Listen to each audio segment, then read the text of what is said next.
This is the first time I'm playing D&D myself. Well, D&D 5, so I'm learning the rules myself. And YubNut is my mentor. He is D&D extraordinaire, so he will help me out. I wasted so many hours of my life on this.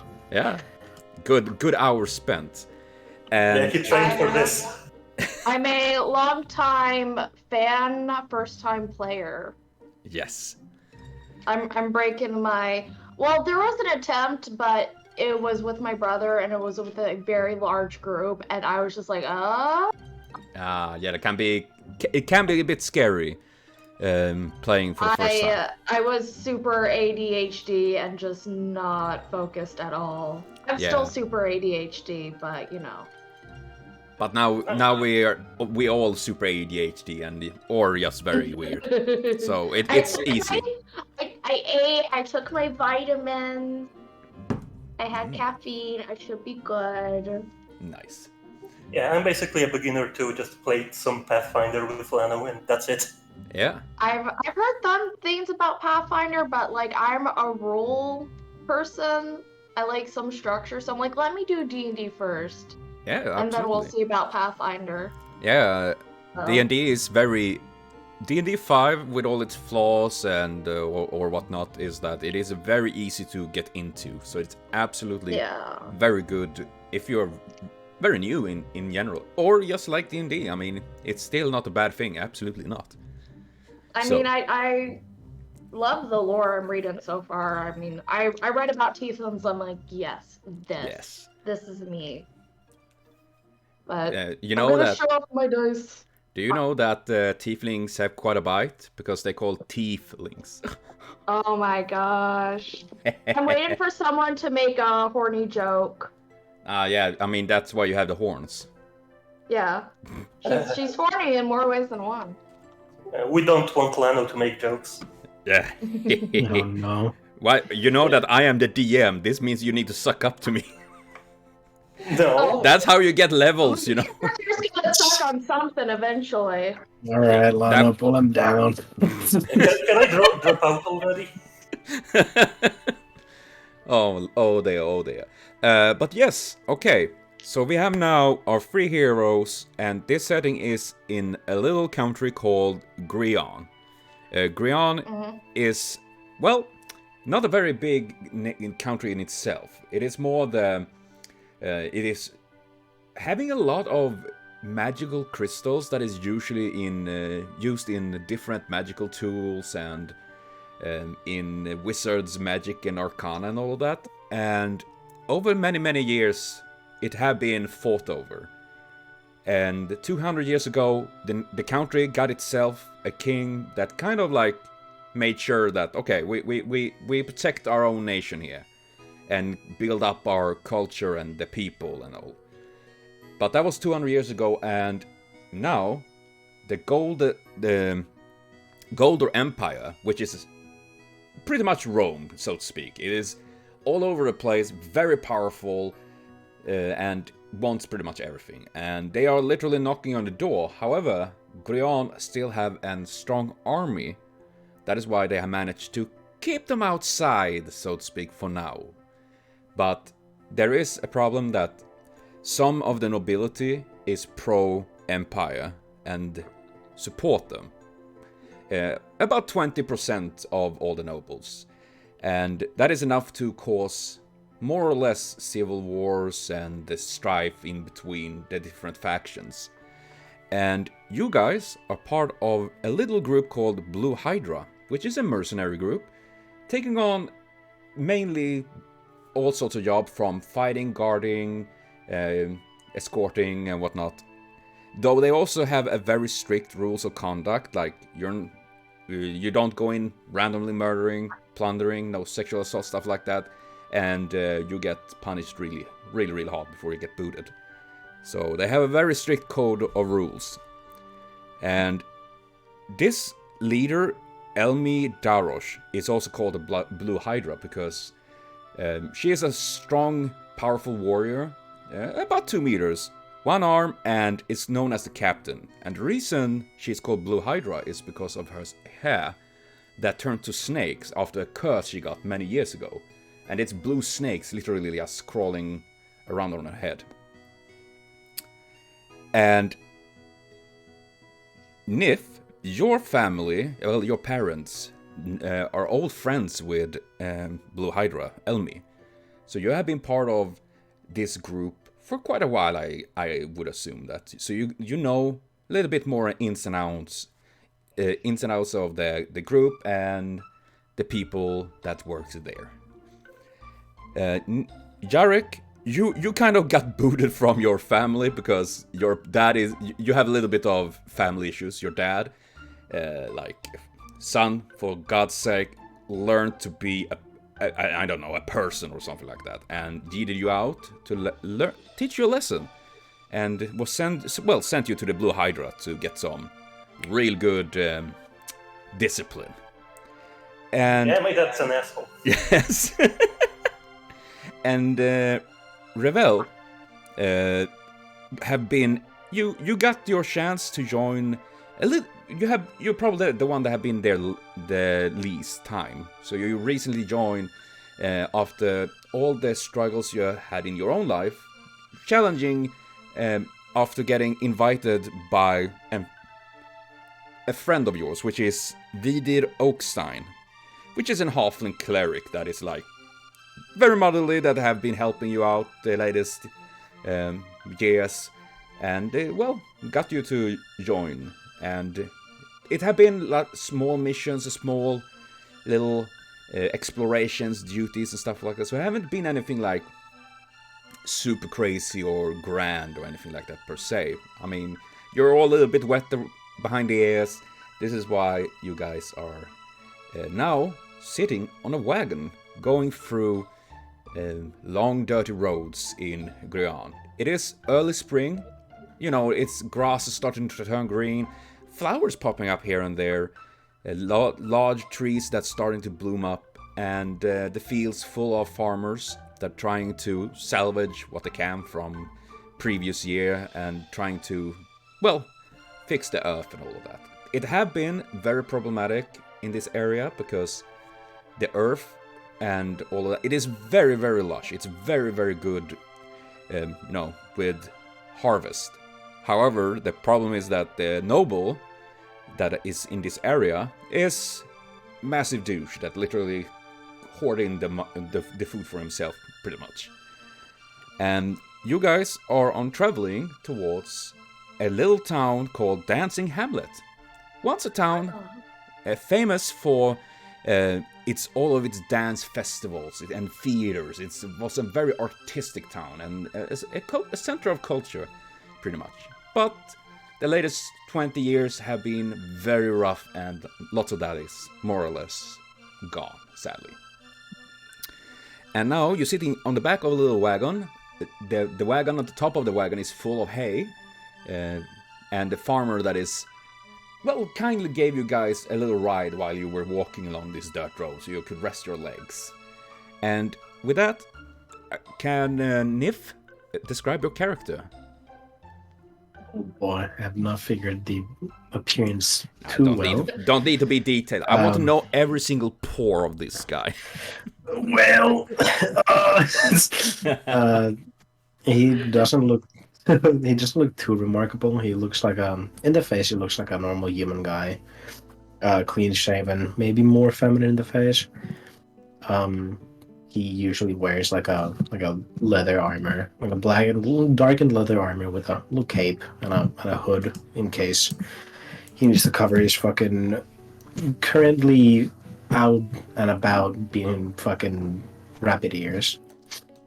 Anybody who's seen him without his hood would know that he sports 2 bunnies on his head, as well as a little tail behind him. So he's a bear. Yeah, kinda. Kinda a bunny boy. Oh.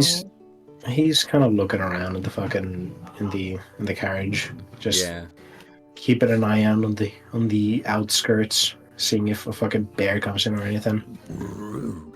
Yes. Okay. So that was Nif, the rabbit boy, so to speak. Very handsome, and if you're looking down his pants, you find a carrot, so to say. Next, Jarik. Do you want to describe him a little bit? Yeah, okay. So Jarik is a human, which is boring, I know, but yeah, he's average height, a blonde guy with sharp facial features. He's a born warrior, and he was trained to be a warrior from a young age. So he's pretty well built, but he's not especially muscular. And he's wearing fine clothes because he is a noble. But he's wearing a chainmail over those clothes, and then surcoat over it with his family coat of arms on it. So he's basically advertising his nobility. Yeah. Even though he is not really getting along with his father, but he is proud to be of this family. Proud of being and yeah, and you can tell that he's glancing towards his companions kind of worryingly, because he's not really used to being with non-humans. Yeah. Well, he better learn, because he's outmatched 2-1. Yeah, exactly. And least but not last, Revel, can you describe how she looks like? So glancing at my character, there's no doubt about it. I am a heckin' tieflin. I have red skin, I have horns, true and kind of spiraling out, straight up, black, luscious, wavy hair, and you could tell by my outfit, I am definitely an entertainer, a bard of sorts. I am wearing like a bodice, you know, a chemise kind of over the shoulders, showing off a little bit, you know, and I got this huge ruffly skirt with layers, and I got like one side of it like kind of hitched up a little bit so you can see my leg, and I got my tambourine on my hip, and I got my rapier on the other, and I'm just sitting on the back of the wagon, kind of, you know, enjoying the sun, the fresh air, kind of closing my eyes and kicking my legs back and forth. Show your legs. What a slut. Oh no, my ankles. Yeah, your ankle. Oh, that's gotta be outrageous news. Yes, so you're the trio of youngsters, so to speak. You're all on the rather young side, and you hear the farmer that is driving the wagon talking over the creaking of the wagon and wheels, like, well, it's rare to see so many young people well armed. He glanced a little bit over his shoulder. You see, like, he grins a little bit, showing, missing a few teeth, but he has the spirit. Rare to see so many. You're looking very well. And you, young boy, he points at Jarik. You're looking a little bit on the, richer side. Hmm? I mean, why are you asking? No. Do you want something from me?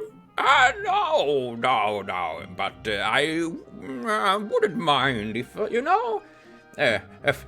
little coin or so, for traveling. And, my poor horse here, Stanley, it's very tired and, extra. I mean, you are making this whole trip, so I guess you do deserve some coin. Oh, okay, I would appreciate it.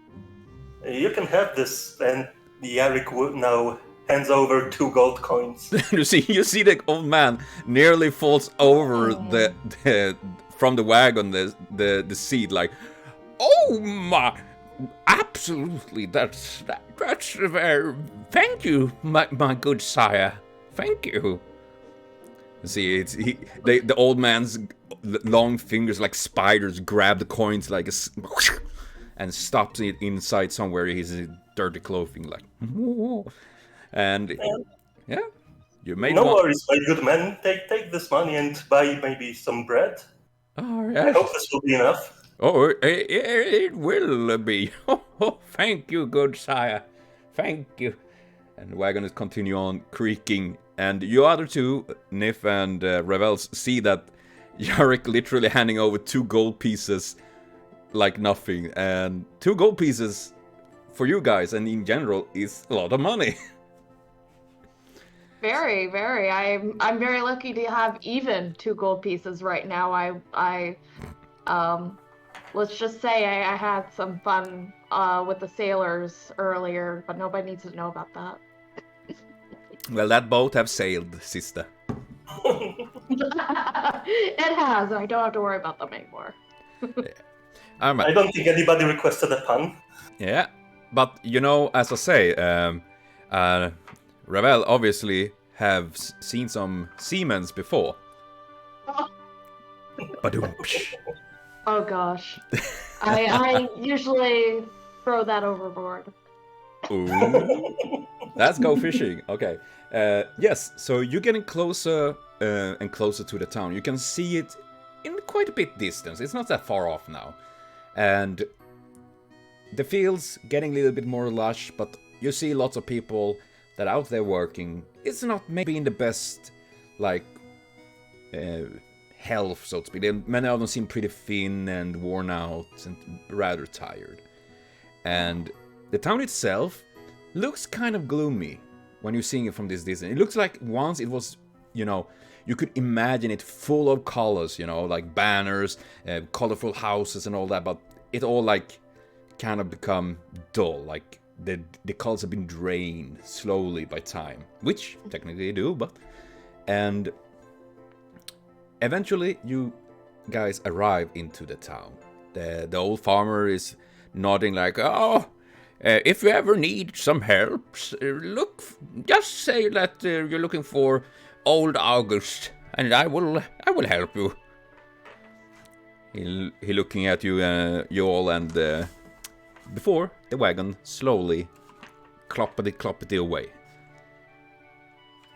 And you guys are now in Dancing Hamlet. A little town, once bustling and joyful. Now it's more a little bit of a ghost town. And I mean, there's only one place to ever go to a new when you're in a new town, right? The Let's go tavern, to of some course. drinks. Yeah. Get yes, some information, get some food, get some drink. Yes, Hello? drink. That's the most important part. Maybe a little fun, we'll see. sorry, I was just thinking. Yes. I know it's hard. Yeah. It's hard.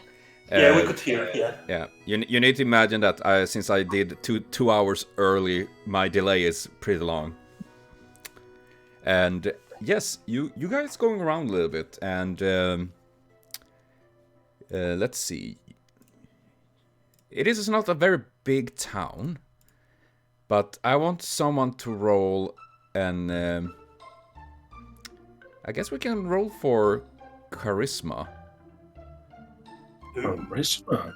Yes. I have the highest of charismas here, I'm pretty sure. I'm thinking about, guys. Yeah, I think so. So you can roll for it, because this is literally just to how quickly you guys can figure out, well, get pointed to the right direction. I mean, we might as well all try to roll. Yeah, sure. Absolutely. Okay, let me roll. I got an 18. I'm not good at math. That's a 2. Starting... Oh, well, now you got the bad roll out of the way. Oh, it's not gonna be the only one. 18, and Wait, I have +3 charisma, so 21. would that be 21? 21, yes. Yes. Yes. You can say What was the command for the bot for rolls? I'll put it down. Put it down. Yeah, it's been so long. And I don't have any dice at home.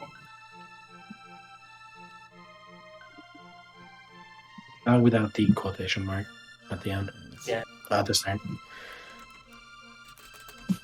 And obviously the D can be whatever, and you can have as many Ds as you want, blah blah blah blah blah. Oh, gosh. You all roll... Not one. Dab me up. Okay. This is what happens. While you're free, obviously completely new in this town, starting to go around, you notice a group of random people, some, farm wives, some farm husbands, and some street urchin running by. And when Jarik is asking around, Jarik, you lose 2 gold pieces. Because one very sleazy-looking man, like, oh yeah, of course, I know, I know, but it's gonna cost you a little bit. And he kind of like, more or less extortion out the 2 gold pieces from you and pointed you to a wrong direction before he ran away. What a nice guy. Absolutely. And YubNut, you kind of like walked around. Somehow you're ending up kind of lost, you know, like, and nobody is really talking. You're most like looking down, like, yeah. And then you have like Revel that is more or less like they like, oh yes, come here. Some that are a little bit, you know, so to say, they're looking kind of careful, you're suspicious, you know. But some is obviously more of the more horny kind, were easily to be like, oh yes, come here, this way. There is only one tavern in town, you know. So come here, and eventually you 3 ending up at the tavern of this town. Once you had a few of them, but these days, sadly, there isn't more than this single one.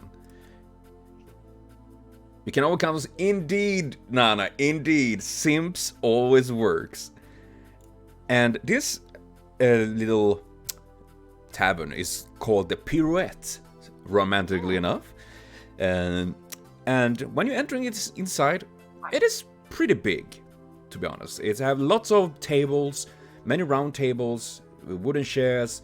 It even have a little corner where you can have like a bard or a musician or a dancer or a storyteller or whatever performing for the people. Though now, of course, there is no one there, but it have I have to fix that. Yeah, it have another floor as well where you can probably hire rooms and stuff like that. And it is a little bit gloomy in the tavern. You know, people are a little bit like, you know, looking down. It's obviously that people are not in the best of minds, in the best of ways, obviously, due to the situations and all of that. And behind the bar, you see one big man. And in the sense of big, he's not very tall. He's about 180. But he's as broad as he's tall. So he's more like a meatball. How many of that is in feet for the American over here? Yeah, that's, let's see. It's a fridge on the side and top. Oh, okay, thank you. Yes. It's 5'9". A 5'9" fella. Yeah. Thank you. Sorry, I don't speak freedom measurements. And just the eagle screech comes out when he fucks. It's a large man the size of a small man. Yeah. But yes, this man, you see, he is, well, pretty tan, so it's obviously he seemed to be working outside quite a bit, you know, even considering his body build. Big black mustache, really like this big like walrus mustache. He have just a few strays of hair on his head, and he's looking at as you 3 enter. What can I do for you, my young adventurers? You're looking. I haven't seen you people before. Can I help? We're looking for a drink. At least I am. Oh, then you're in the right place, young boy. Let Big Gus be here to help you. We're gonna have some ale. Do you want something to eat? Or we also provide rooms and other if what's needed. I will take anything cold to drink, and if you have any meat, I will have your juiciest and rarest cut. Mm-hmm. And he's paying for it. So I quote over death. Oh. I saw him pull out 2 gold coins. I'm like, he has enough. Yeah, the rich boy, he knows. He has the money. Mm-hmm. I mean, I have the money, but only for those who are good to me, you know. And it's Oh, You're gonna good hook me to up, you. right? You know that we are friends with benefits here, right? Oh, That's the guild code. Yeah, I mean, we're working on this assignment together, but you're a tiefling and all that. Oh, we're yeah. playing that card already. Like I've heard it before. Yeah, no offense. You have horns. I'm taken. You see the big old man, Big Gus, stand. Oh, well, just take a place in the table, and one of the maids will come in and take your orders. All right. You see, he walks into the wobbling like a penguin towards the kitchen, like. Oh, boy, boy, boy, boy. All right. Let's find a little table and sit down. Yeah. You're finding. Well, it's easy to find. Most of the tables are pretty empty, and there you see some. When you're walking by, they seeing them like under their ugly little hats and stuff like that. They're just darting some. Nasty glares against you, like they, all three of you, but they seemingly especially towards Revel, but also I'm used to and as well to Nif, but it is especially towards Revel because, Red Devil in their eyes, pretty much. And yes, you're seeing Revel, you're finding a table, sitting down. And Nif and Jarik, what do you do? Are you joining the table? Oh yeah, of course. I mean, I need to drink somewhere, right? Yeah, I'm joining the table. I'm also broke. So I'm just gonna sit there. I'm gonna scout and see who's like the drunkest guy around. Maybe I can steal from him later. Well, it is not hard to find some drunk person there. You see, and more or less that kind of sleeping at the table. He's like drooling over the table. A stein in his hand. He's like, and suddenly a barmaid appears, and you see it's an young dwarf, woman with long blonde hair in braid. And she's like, "What can I do for you, lads? What do you want for today?" Beer and meat. Beer and meat? That's all I ask for. Beer and meat. What about you, got me. lads? Oh, yes. Anything you have that's cool to drink, and meat as well. I like mine rare and bloody. Thank you very much. Oh, so you like them like that, huh? You see the dwarf lady is winking at you and looking at what did Nif say? Just give me something to drink and eat. Yeah, okay. You see, like she taking notice in her head and excuse me, and I will be back in a moment. And you see that dwarf lady walking, kind of, even if she's pretty solid build, she's very smooth when walking around. And someone that's trying to like touch her, you see like getting a big slap back on their wrist by a very strong hand, and she walking into the kitchen and to give the orders. And I like her. Yeah, she's pretty fun. She's nice. Yeah, she knows what she's doing. Glad to finally see a friendly face or two in this town. Everyone seems a bit gloomy. Yeah, they also don't seem to take to us that well. So, while we're here, what's the plan? Or why are we here? I kind of been preoccupied in my head. Don't worry about it. Oh, we know. I can imagine. What you guys know is that you're supposed to meet up with Vidir Oakstein, which is the halfling cleric that is part of the this Blue Hydra, and that Revel knows as well since before. However, it would make sense that she would be here in the tavern, because literally it's the only tavern in town that is open. But she's not here, so either she's not arrived here or she's away, so you're a little bit out of the... I mean, I guess we can wait for her. yeah, my Alright. suggestion is to us just kind of wait here, have a little bit of fun, see when she comes around, go from there. She'll eventually come around. Everyone's gonna be talking about me for obvious reasons, and she'll get word and come here. Yeah, I'm just gonna put my muddy boots on the table and chill out. Yeah, you're leaning back, like you guys see like these big boots, like boom, boom, like oh, rich boy stretching out his rich legs. I kind of wave my hand like they stink a little bit, politely. They smell like shit. Did you step in shit again? I mean, given my tendency to roll not once. I like how Ravel is so polite, like, and then he has Niv like, fuck off. You Okay, stink. fine, if it bothers you that much, I'm gonna take them up and back. There's no I'm need. not normally, I guess.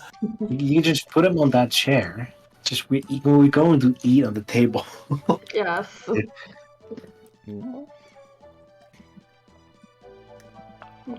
It's kind of fair. But as you guys discuss the fine etiquette of table and the eating with no boots on the table. And, well, rather one, but you see two characters suddenly standing above you over the table. You see these two rather, well, greasy men with, wild beard that has not been trimmed in probably 20 years, and the hair is the same. They look kind of wild.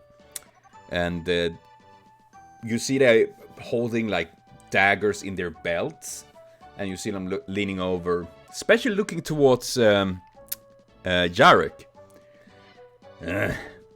Of course, I'm used to it. Hello, I assume you guys are new in this town. You know that there is a little bit of tax in this town. That's obviously going to me. And I just want you to, Okay, how much? You see, No, we don't gotta pay for this shit. No, absolutely not. I would like to cast Vicious Mockery at both these men. okay, roll for your spell. How does... It's you make a wisdom saving throw against their spell saves DC. Okay. Let's see. I assume I roll my d20. Let's see. I need to check the spell. What does it do? I can bring it up. Oh, that. Vicious Mockery. There you go. Oh my God, you're a hero. You need to stream into the lace of the subtle enhancement. Oh my. You must succeed on wisdom saving throw. No. Take That's a 1d4 let's I see. roll. Yeah, if they fail. If not, they take nothing. What is your? Isn't there a spell attack? You have? It's a saving throw DC. Hold on, let me hop on the stream so I can actually guide. Yeah, please, good sir. So Vicious Mockery, yeah, so 13 wisdom to hit, which I have 12 plus 1, and it says the effect is Okay. 1d4 So- psychic damage. So how it works is, Lana, you're gonna roll a wisdom saving throw. So you're Yeah. gonna roll a d20 plus their wisdom save, And it's- whatever it might be, and And it has to be 13 or higher. Okay, so that's her like spell. Okay, let's Yeah. see. That's how saving throws spells work. Al, did you know that these random thugs have like impressive wisdom? They are called the Wisdom Brothers. What the fuck? Ow! Well, roll 1d4 damage. Okay. 3. Well, you see one of the men, the other one actually managed to roll so high on that, but the one of the other men is like stunningly back, like, and holding for his face like he'd been slapped, and he's like looking shocked, like, Boss, they punched me. And you see the other one, like, well, it seems like we need to teach you little brats the real world. And he pulling out his knife and stabbing it into the table threateningly. And the price went up higher. If you want to get out of here, it is. You see, like, he looking at you free, grinning a little bit when he's seeing Ravel, like, 10 gold pieces and a girl. Bloody hell. I didn't want this to be a fight, but Nif's is gonna fucking try to stick a dagger up their fucking jaw. Oh my! Well, since it's a surprise attack, you're getting to roll an attack. Yes, sir. I believe surprise attacks are advantage. I will surprise around. Yeah. I will give you an advantage because it's a surprise attack. All right. Well, that's a 10. Ooh. That is awful. Well, maybe it was because you were in a sitting position, maybe you're a little bit hungry or tired, but as soon as you're pulling your dagger in a very swift motion and stabbing it towards his face, he just barely managed to avoid it. You can see, like, it's stroking his beard, and you see, like, his eyes widen a little bit, like, oh, so you want to fight? I gotta teach you how to. I will gut you like fishes. And I want you all that want to engage in this to roll an initiative. Okay. So that'd be D20, correct? Yes. D20 plus your initiative modifier. Yeah. It is next to your AC on D&D Beyond. You can use D100. Another 10. Oh god. Oh wait.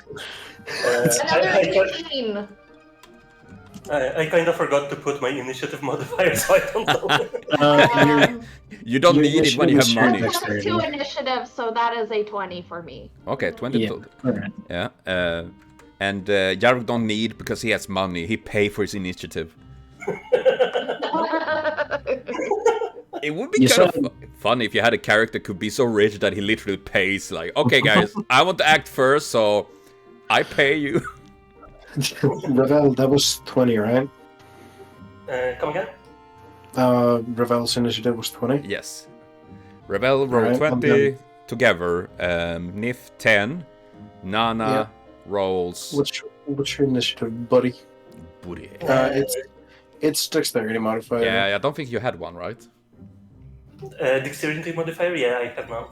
Yeah, so just roll a flat D20. Just like me, 0. And flat. Yeah. Here we go, Jesus. Oh, damn. 15. Alright. I find it that one of the more agile characters is the slowest one. Yeah. He's taking it back that he missed.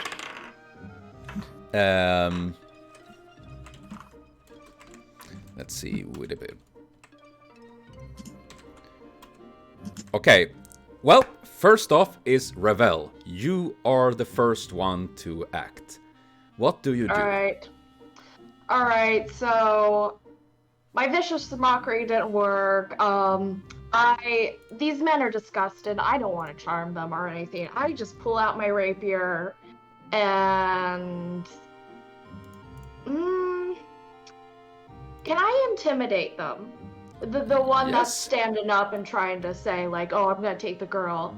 Yeah, sure. I hold the tip of the rapier to his neck and tell him, you know, I'm the one that takes the money. Okay. You can roll an intimidation check. Okay, so I'm assuming another D20? Yes, with your intimidation modifier. Okay, I have a +3 intimidation. Oh, that's pretty good. Ooh, what was that? That was a 9. Okay, so 12. Let's see. I need to...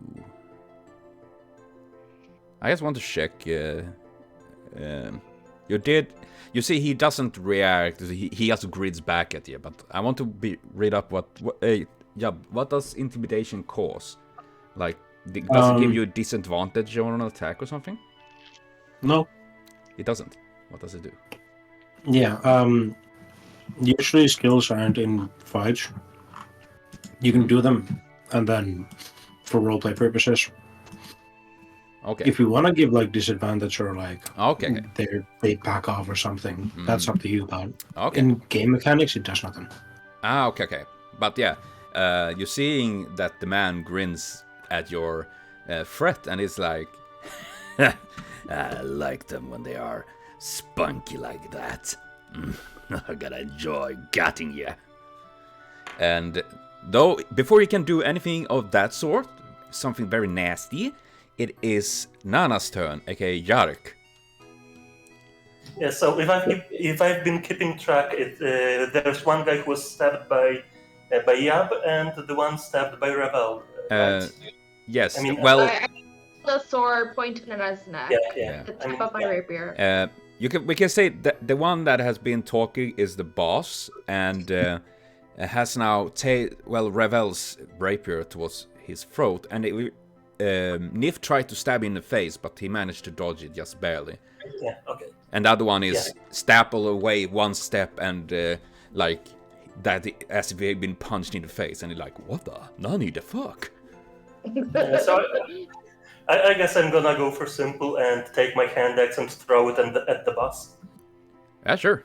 Roll an attack.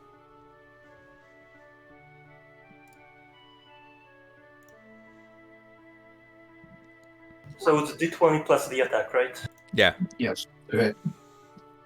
Which for you was +5, right? Yeah, 5. Ooh. And of course, I roll the best rolls. Did you throw it at the boss? Yeah. You guys see like how Jarik is pulling out one of his smaller axes and just jeet it towards the boss man. That, you know, he just like lean back and axe is like, and he's like looking at, Oh boy, you're 10 years too young to even try that against me. and now, Old man. yeah, now it is the boss turn actually, and he is stabbing towards Ravel. Now we're gonna see. We roll. Oh, Lear. 19 against your AC. Ooh. I don't think you have that high AC. What's my AC? Sorry. Armor class. So Armor class, it's looking like a 13. Oh, I'm 13. Oh yeah. You see, he's stabbing and his dagger going into your shoulder, and you're taking 3 damage.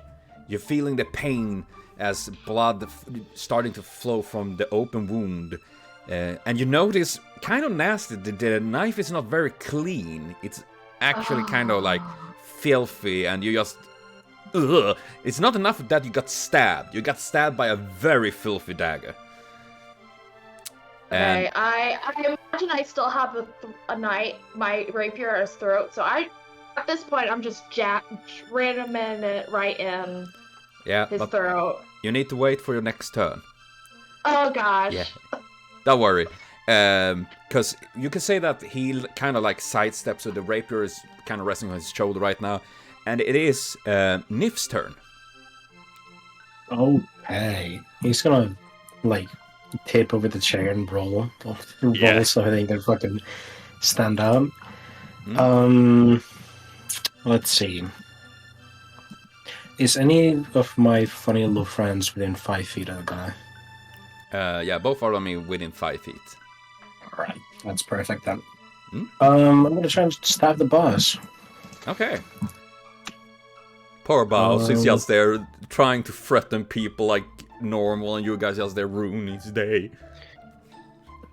Are you kidding me? Jesus, not what is going on with your rolls, bro? Welcome to my luck in Dungeons and Dragons. Oh Yeah. god. You see. I just stabbed the fucking table. Yeah. trying to stab him as after he had stabbed Revel, but he quickly sidesteps, like pulling out a dagger out of Revel, so you can see this kind of nasty wound and all that. And it's like, stand still, dickhead. Try to hit, loser. I'm gonna use my bonus action to attack him again with my second dagger. Can you do that? I can indeed. I just don't have any modifiers for it. If I remember correctly. I mean, you can definitely. Then go for it. Make this count. Dual wielding 5. Yeah, let me just double check. I don't play dual wielding much. Oh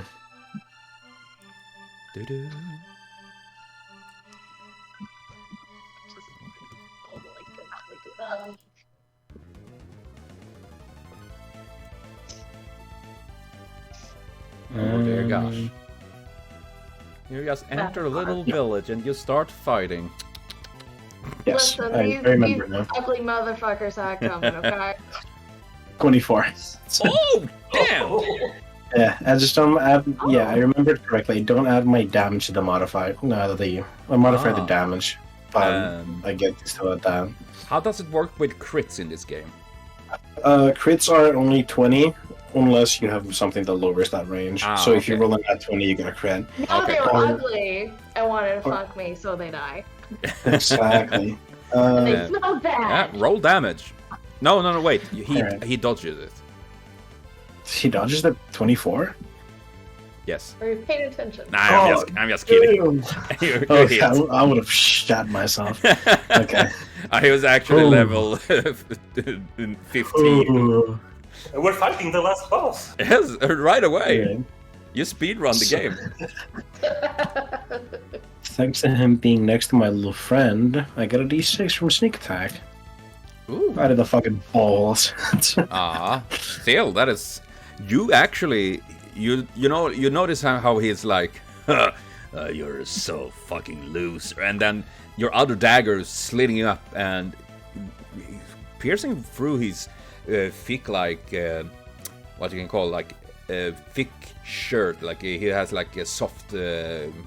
thick tunic that you slice through and into his gut. And you see he's like, ugh, you bastard! And now it's the other bandit that has had his little face hit in. And he's like, fuck you! And he's charging towards Nif and attacks Nif. Go on. Oh, Jesus. Do you have 20 in AC? No. I just want to be sure. That's not a question you want to hear at level 1. Yes. And you take 4 damage. Oh, 4 damage? Yeah, I'm chilling. The dagger is biting in deep into your arm. Like, you're feeling it's it's also kind of nasty, like this little bit rusty. Probably never cleaned the dagger. Pretty vile shit. I need a You were fucking complaining about my boots being filthy. Yes. And that's that turn. So now it's a new turn. Now it's Revel. It's your turn again. Okay, so this guy has been now gutted, and the boss has been he's been cutted in the stomach. So he doesn't look too good. I don't look too good either. But what I'm gonna do is look at his little side guy. I'm gonna cast Vicious Mockery again and tell him, I suggest you leave and heal your boss up. So, Vicious Mockery, actually it's a D2. Yes, we're gonna roll and, he fails I got it. 4. So I got a 4 plus, it's wisdom, right? Do I add my wisdom? No. You don't add anything. I don't. Okay, so it's just straight so I up. got 4. So 4. Okay. You see once again your word lash out, and the bandit, more or less, is like surprised as words more or less like punched him. And here they say, stick and stone may break my bones, but words will not hurt. Like, and the words make him stumble back, bleeding from his nose, like he got a real fucking uppercut right on the potato nose he has. And he's still there though, like, I will not listen to a woman. Yes, he's that kind of guy, apparently. Oh my god. You're fucking great for freaking misogynists. All right, let's go. Yeah, it's Let's go. it's an They're done incel, now. more or less. You're fucking incels. Yuck. Bandit incels, the worst. Permission to attempt to cut their dicks off Well, Oh, ground them. when it's my turn. yeah. Well, now we all have a goal, and then it is Jarik's turn. What do you do, Jarik? Yeah, so Jarik might be a bit of a racist, but that comment was. Yeah. And he is But still I young. guess I'm gonna reach out for my glaive this time, Yeah. seeing as hand axes don't work. Does that finish my? Is that an action? Does that finish my turn? Does it? Bringing out your glaive is a free action. Yeah. Oh, okay. Okay. So you take it, and then you get an attack. So. Okay, so I'm gonna attack the henchman, not the boss. Okay. Seeing as the boss is already kinda in trouble. Yeah. Henchman Jeff is getting beaten up. Yeah. Okay, Well, roll your you're attack.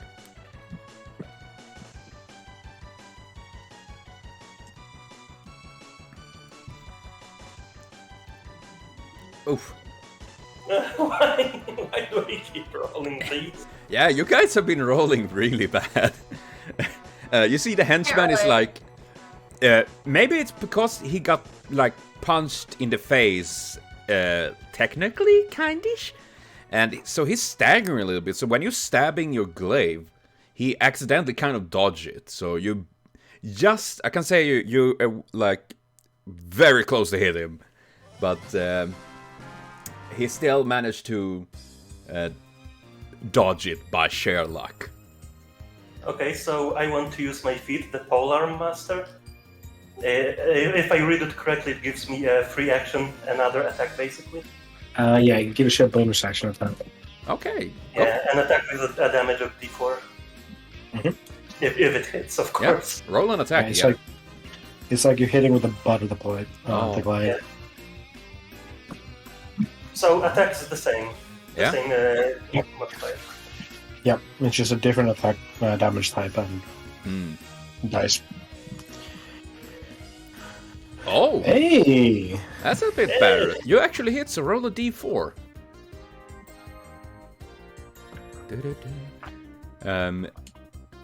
You kind of more like, yeah. Oh, damn! You actually like turning the, like you stabbing missed, but then just slap the broadside of it into its head, like like slapping.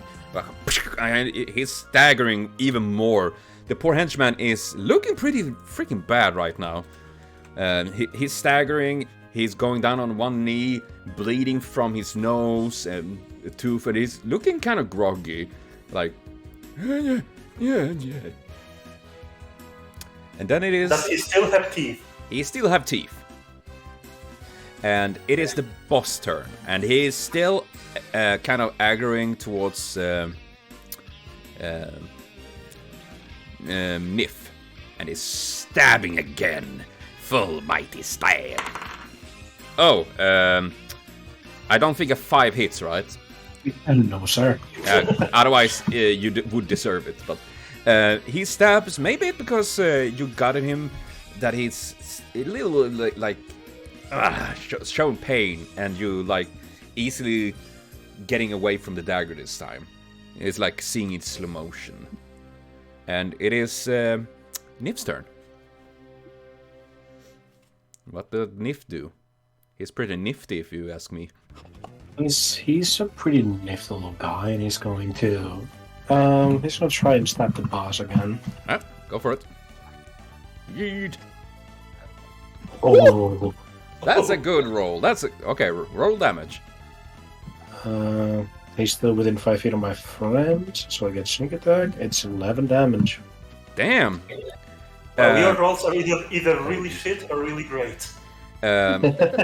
You see, There's no in between. you're seeing the boss. Okay, Nut. Describe how you kill this man, because you kill him here. Yeah, as he fucking stumbles closer to me, I'm just gonna use my little rabbit legs, which are just human legs, but he's a bunny man. He's gonna jump up, kind of go and fucking slash him around the fucking neck, and then jump on top, fucking land on top of him. Yeah. Okay, yeah. Very showmanship-like. Yeah, you see, like an agile rabbit, he jumps up and slicing through the neck. You see the man, shockingly, he stumbles a step, turning around, looking at you guys, and then just crashing into the other table. And you're seeing the henchman getting up on his feet and staggering away and start to run out. You just grunts at him and turns to the rest of the group. So, anybody got visuals on the food and drink? Yeah, you see in the kitchen sticking out the young dwarf and Big Gus going out there with his big mustache I have never expected something like this to happen. I apologize. We have been infested with bandits. Who are those guys? They said that they collect taxes. They don't smell like taxmen to me. Oh, they are. No, I just hope we don't get in trouble with the local lords. They were just doing their jobs, right? No, they are more or less some of the bandits that kind of roam around, and we don't have anything to fend off against them. But let's move to another table here, and we will provide the food for that happened here for free. And we're gonna clean up here. That's so nice of you. Thanks. Thank you for dealing with this. He's glaring at the dead corpse of the man that probably been there harassing them for quite a while. And and if he's gonna go through his pockets to see if there's anything he can monetarily gain or he can sell later. I'm just holding on to my wound. I probably have tetanus. No, same. I definitely have tetanus. Shouldn't we clean this up though? First you can roll, I guess, a perception check. Sure. To look through this man's belongings. Yeah, it would probably be perception or investigation, but I'll do perception then. And this area. Oh my fucking god. Maybe it's because of the pain or the adrenaline pumping in you that you're scanning through this old man. The only thing you find of worth is the dagger in his hand, and that is not worth much, so to speak. And I just put it away. Yeah, and I want Tay and Nut to roll fortitude save. Well, Constitution. Yes. Con save. Gotcha. D20 again, right? Yeah, plus your con mod. Yeah, Constitution saving modifier. Oh, I got a 9. Yeah. That's a 10. Okay. It's a 9. Yeah, that's a 10. Oosh. Yes, the fighter was the only one who wasn't attacked, let alone hurt. You're also a fighter who... I have more HP than you. I want you to know that. Oh, that's kind of tank the road. You're seeing the young dwarf lady comes out and having a little basket with bandages and stuff, and she's going, sit down, and I will take care of your wounds. Oh. And she's Thank you. Cleaning it up. It stings a little bit when she's using a little bit of alcohol, but she's bandaging it up, and luckily you guys, thanks to that, getting the DC reduced, so you didn't get take this from it this time. Let's go, no tetanus. Yes. Yay. Yes, you're taking out the hand axe, it got stuck in the wall, you see like the deep in the wall, like crack. And after that, you guys getting served like free food and drinks. And it is pretty good. I mean, sure, maybe it's not like royal class, but for the situation, all that is some really good grub. I'm still giving the gold coin to the guy, to the owner. The owner is like, no. Keep it, you young sire, and spend it on something else. You guys are heroes here for now, and you deserve this reward. It's the least I can do. I mean, just take it. It's not like you can buy much with it. It's like, I'm like eating meat and drinking water. I'm waving him back. Like, don't worry about it, man. Don't worry about it. Just sit down, enjoy what we got here. Okay. yes, and If you want to give money away, like I'm right here. I've been right here. Don't you have wounds to tend to? They've already been tended to. yes, and the evening comes, and it's starting to fill up with some more people.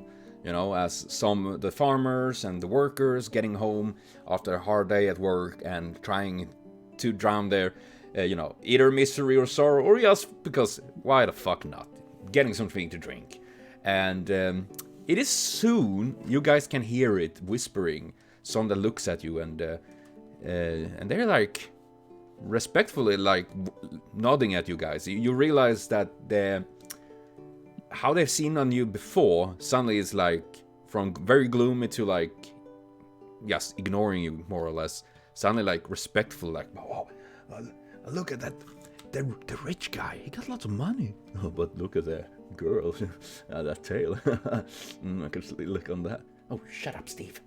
Shouldn't I be the strong guy, not the rich guy? Yeah. And when you hear someone like, hey, is that bunny a boy or a girl? It doesn't matter. Yes. It's some rather creepy guys there, so best not go alone, we can say. Sadly, it's some really creeps. But there are also many that are very like, someone that went towards you and just thank you for dealing with this bandit, and people that are actually very happy, and they're saying hello, and generally just polite and happy, non-creepy ways. And the night soon comes, and Big Gus, I forgot to ask my young adventurers, but did you want to hire a room here? That will of course be on the house as well. Both literally and figuratively. Yes, I will take my own room. I guess you boys can share a room. I need my own. Don't ask why. Oh, now you need your own room when we're in a new town, huh?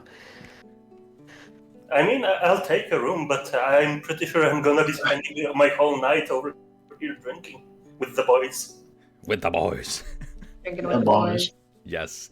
Oh, he's like, oh, well, he wobbling like a penguin towards the wall where he has some bunch of keys, and he's grabbing 3 keys actually, giving one to each of you. Oh, yay. You see there's numbers on them, like 3, 4, and 2. And he's like, oh, take your time, and if you want to sleep, you're absolutely free to do so. Thank you so much. And of course, if you want to keep drinking and eating, don't worry, we are open all day and all night here. Though my husband might take over because, I need to sleep as well. And he's wobbling out, and he's shouting a little bit, Oscar, can you take over now? And you see a big burly man coming out of the kitchen. Imagine Johnny Bravo, but bald and not good looking. He's like built like a fucking upside down pyramid. That's an image. Yes, he's kind of like big, chunky arms and shoulders and very skinny legs. Like, yeah, but important question: does he have the sunglasses? No, sadly not. If he was like a tanuki, possibly, like, but sadly no glasses. Oh my gosh. And he's like, oh, I will take care of it. Good night, there. Oh, good night. You see the big Gus is wobbling away to, well, probably to their own little private room and all of that. And the night gone. So what do you guys decide to do this night? You know, it doesn't take a long time until the tavern is full, because people are like getting excited over this that happened. Like, woo! You know, there's something happened in this fucking town. Like, yahoo! I mean, I'm doing what I said I'm going to do. Yeah. Drinking with the guys. You're drinking? Well, before I retire, I am gonna grab my tambourine, take to that empty stage, and I am gonna dance and shake my tambourine and just make a beautiful show. Yeah. You can roll a performance check on that. Oh, 7 plus 5, so that would be 12. yes. Yes. I can do math. Yeah. Don't worry, I can't. You performing. You guys see like Ravel going up on the stage. You see people like starting to dance along. Sure, maybe it's not the most refined of songs and dances you have performed, but I'm a little drunk, and I still have that wound on my shoulder. Yeah, so, and people around is drunk as well, and most of them are peasants, so they don't really care. They're like, "Oh yeah, go Ravel!" And they like dancing and jumping, and it sets a good mood simply. And some of the older people you can see, like you see an old granny looking up, and there is something like in her eyes that says like, you can almost feel it, like they're looking back on a time when this was normal, you know, with music and dance and stuff like that. That doesn't exist here any longer. And yeah, what does Sniff do while Revel is, well, kind of like energize everyone? You'll enjoy the fucking bistro. You'll leech off of the free fucking food and drink. I mean, free is good. Yeah. At least for the majority of the evening. If it comes to night, you know what they say about rabbits. Well, yes, they die when they see a predator. Exactly. Yes. Well, if you want to charm up or anything like that, you can roll for that, if you'll be lucky. Alright, let me see my persuasion. Yeah. Alright, and here comes your wrist check. Are you fucking kidding me?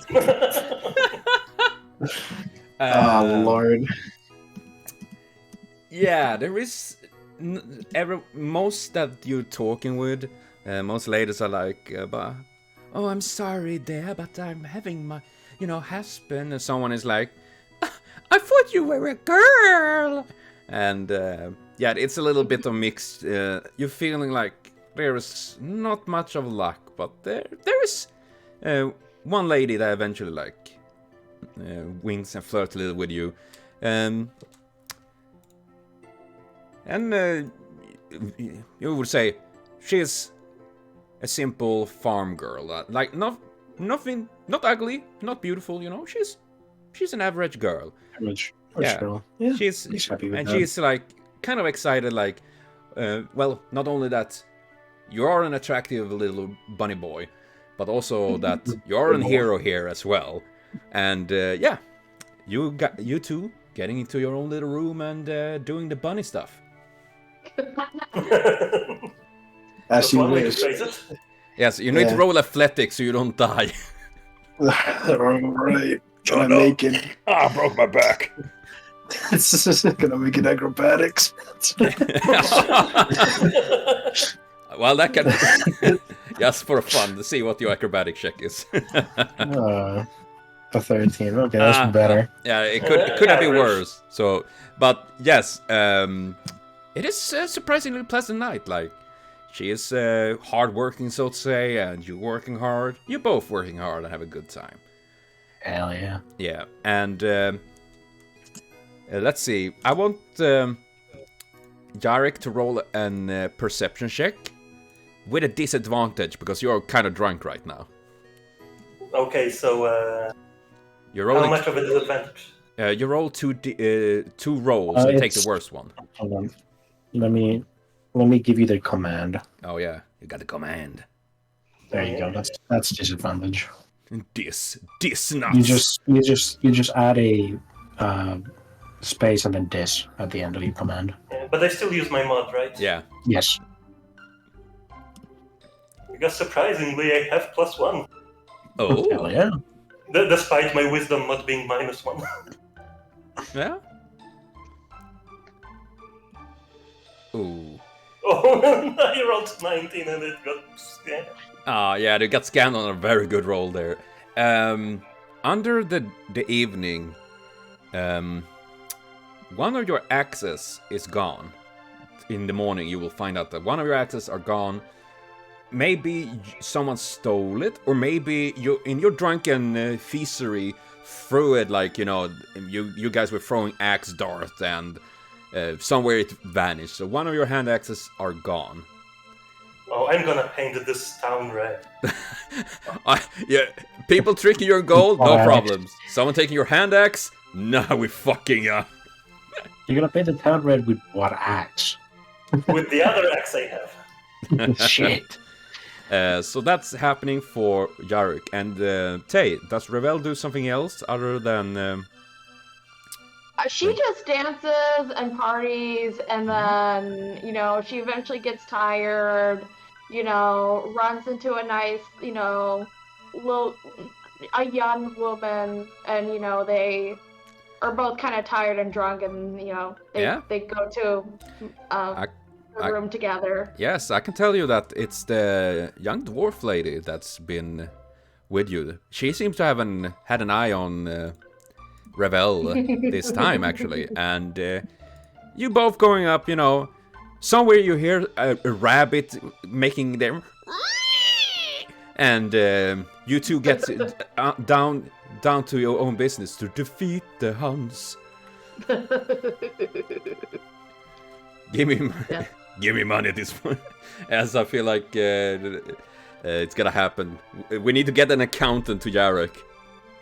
I'll be an accountant. Yes. With the money. So every one of you waking up this morning, some of you satisfied in more ways than one, and one that is having a bit of a headache and lost an axe. What an accident! Oh. I'm looking for the axe while puking, I guess. You can roll a Constitution mod. Well, a con save, Jarik. Just to see so you don't have an. You need to roll over 7 to not have a nasty hangover. Oh, okay. But I use the save, right? Yeah. Not just the mod. Yeah. Okay. What? Oh dear. Yeah, you're like, ha! Yeah, that's over Hangover. You just fart that out, and you're like, you not drank like 20 people under the table yesterday. You see some people that sleeping over the table, some waking up. You're like, oh my god, is it like a Tyson? Oh god. Like, Yeah, first I'm checking those guys over if they have my axe. roll a perception check. Or does investigation exist, right? Is that a skill? Investigation, yes, it is a skill and I'm Yes. terrible at it. Oh yeah, you need to roll for that, because it's more like you're gonna looking and searching for it. Oh dear. You don't find it at all. It's literally like, poof, God. And, No! and yes, when both of Nif and Revel, when you're waking up, you notice that your companions overnight are gone. But you understand it probably because they need to get up early for their jobs and stuff like that. Yeah. But they were like this, like dressing up, giving you a little smooch, like "Thank you, my heroes," and then walked on like to do their work. Yeah. And you made some people happy, and you got yourself a little bit of excitement. Nice. Yes, and you guys getting down to the table. Downstairs eventually, finding Jarik surprisingly like he's like he's not. Hair is wrong on him, like he's not drunk at all, and see me looking around while there is about 10 people there sleeping on tables on the floor, completely smashed. Yeah, but I also want to point out that Jarik right now is crying. I got that axe from my mom. Your axe is gone? Fucking Nif is gonna walk up. Are you're sure you're not just bad at looking at things? Maybe someone turned it in. Ask the barkeep. Yeah, is there like a found lost and found box nearby? No, sadly not. Damn. I guess I'm buying a new one. Oh, It was for I'll buy a new one. Oh, the tragedy. So, do you guys have a spare axe? No. I have a dagger. But What I kind of an use adventurer doesn't have an axe? the one that uses daggers. Yeah, but you could be using axes instead.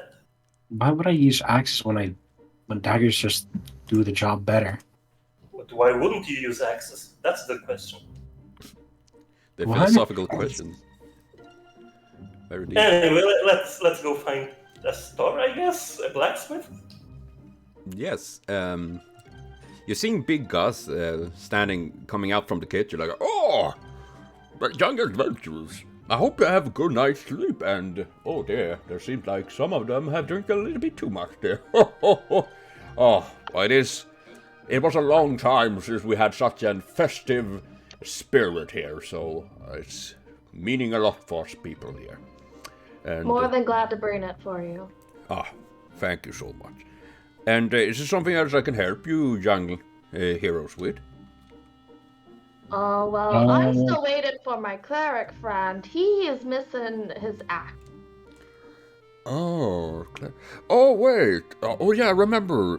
I saw her 2 days ago, and she was gonna go check about. As you noticed, we have a little bit of bandit problem, as you can notice, and she was gonna go and check on it, but I assumed she just gave up and walked away. Oh, we missed her. And I don't really know where they went after that, so I can't sadly help. They still have their things from their room, I think. Suspicious. Did you think she maybe went after the bandits? Maybe went to their camp? Maybe. She was a bit angry at them, that's for sure. Oh. So I hope she didn't go alone, but she looked very determined. And oh, goodness. yeah, Ravel knows that Vida, she is very, like, when she's set on doing something, she's going, like, don't care if it's a dragon, she's going there to pummel it, like, praise be the gods, and like, Oh, gosh. Oh, no. Well, I'm like, okay, we gotta find... do you happen to know where the bandits camp out? Do you know what area? Sadly, I don't know, but we're trying to avoid it as much as possible, but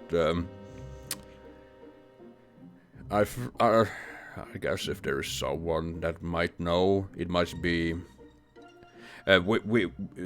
We have an old theater here, you see? The Crystal Galea. Once it was, full of shows, theaters, music and dance. Amazing. And sadly though, the latest years it's have been abandoned. But there is a gnome working there, Manfred Krauski, he's the only one working there left, but he generally seemed to have dealt with the bandits quite a long time, so he might know something about that. Alright. Thank you. And yeah, while Ravel is talking with Big Gus, Nif and Jarik is talking behind about their own little things, like crying over the axe and trying to remember each names. Like very broskies between them. And yeah. We got a location here, Ravel? Yes. It appears my cleric friend, Noganhura, has probably went after these bandits, so, there's a gentleman over by the old theater that will probably know of the bandits' whereabouts, so let's head in that direction, and I guess we should stop by a shop and get you an axe real quick. Nick is gonna do his own round of investigating here. Sure. Just for the axe. Go for it. He's not convinced Jarik has ever cleaned a room in his life. So... He probably don't know how cleaning works. Okay. Why would I? I know a really good maid. That is made for it. Oh. Ooh.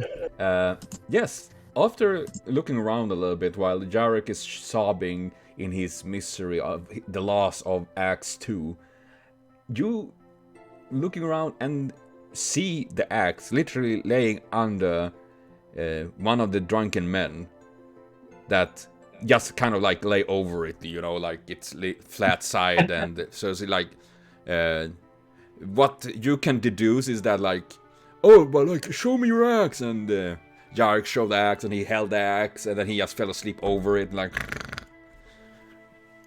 So yeah, he's gonna take the axe, he's gonna come behind Jarik and he's gonna fucking like he's gonna use it to swing at the back of his head. It was right there, you fucking moron. Yeah, you're pulling out the axe and whack Jarik a little bit so that like donk. It's not supposed to hurt. It's just like a fucking. Yeah, I like understand that. That's you don't need to roll a damage or anything like that. Okay, so after a bit of bewilderment, Jarik just looks at Nif and hugs him. It's back. Nif is just getting fucking squeezed like a stuffed animal. I'm just shaking my head. Yeah. Are you making the squeaking sound yet? Yeah, you probably would. I just imagine Nif sounding like the rubber chicken, you know, like. But yes, you found the axe. Everything is correct in the world again, and you're leaving out town. And once again, you do really get this feeling of a town that once was sprawling with energy, but it's not now a shell of its former self. But some of the people, especially those nearby that probably, well, live in this area around here, has a little bit more energy. Like after some of them, for more reason than one, so to say, is getting good energy and good pep in the step. And you guys get easily directions here because they're literally pointing down the main road, and then it's just the biggest building you can find in town. And as you're walking towards it, some people looking at you guys with respect and some like, well, let's say if they could undress you with their eyes, they would, and it's kind of nasty, but yeah. And imagine a giant glowing eye. Yes, it's literally like going this direction, like boonk, boonk, quest.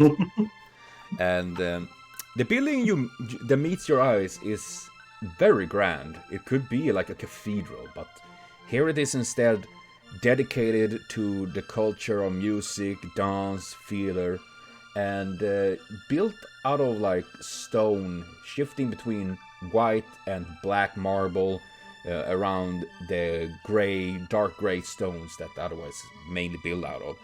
Simply an art in itself, but you can see that it haven't been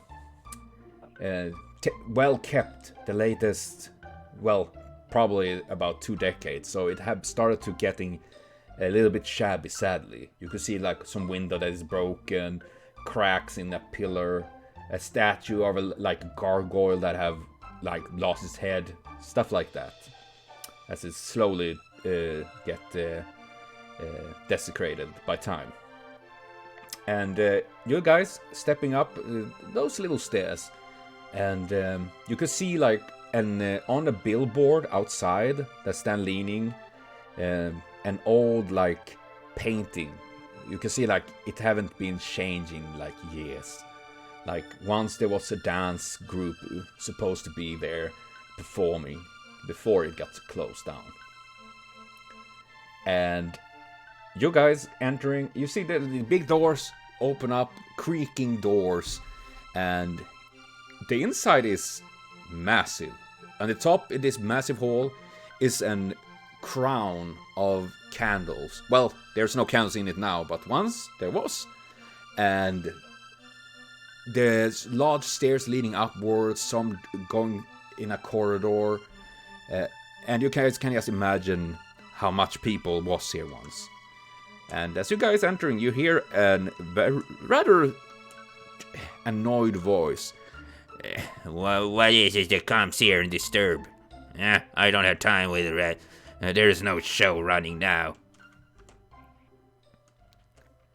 I go up to him and I talk to him like, sorry, I don't mean to disturb you. I'm a performer myself, but I am looking for a cleric friend of mine. I believe she ran off to one of the camps of the I can't think of the word right now. The bandit camp?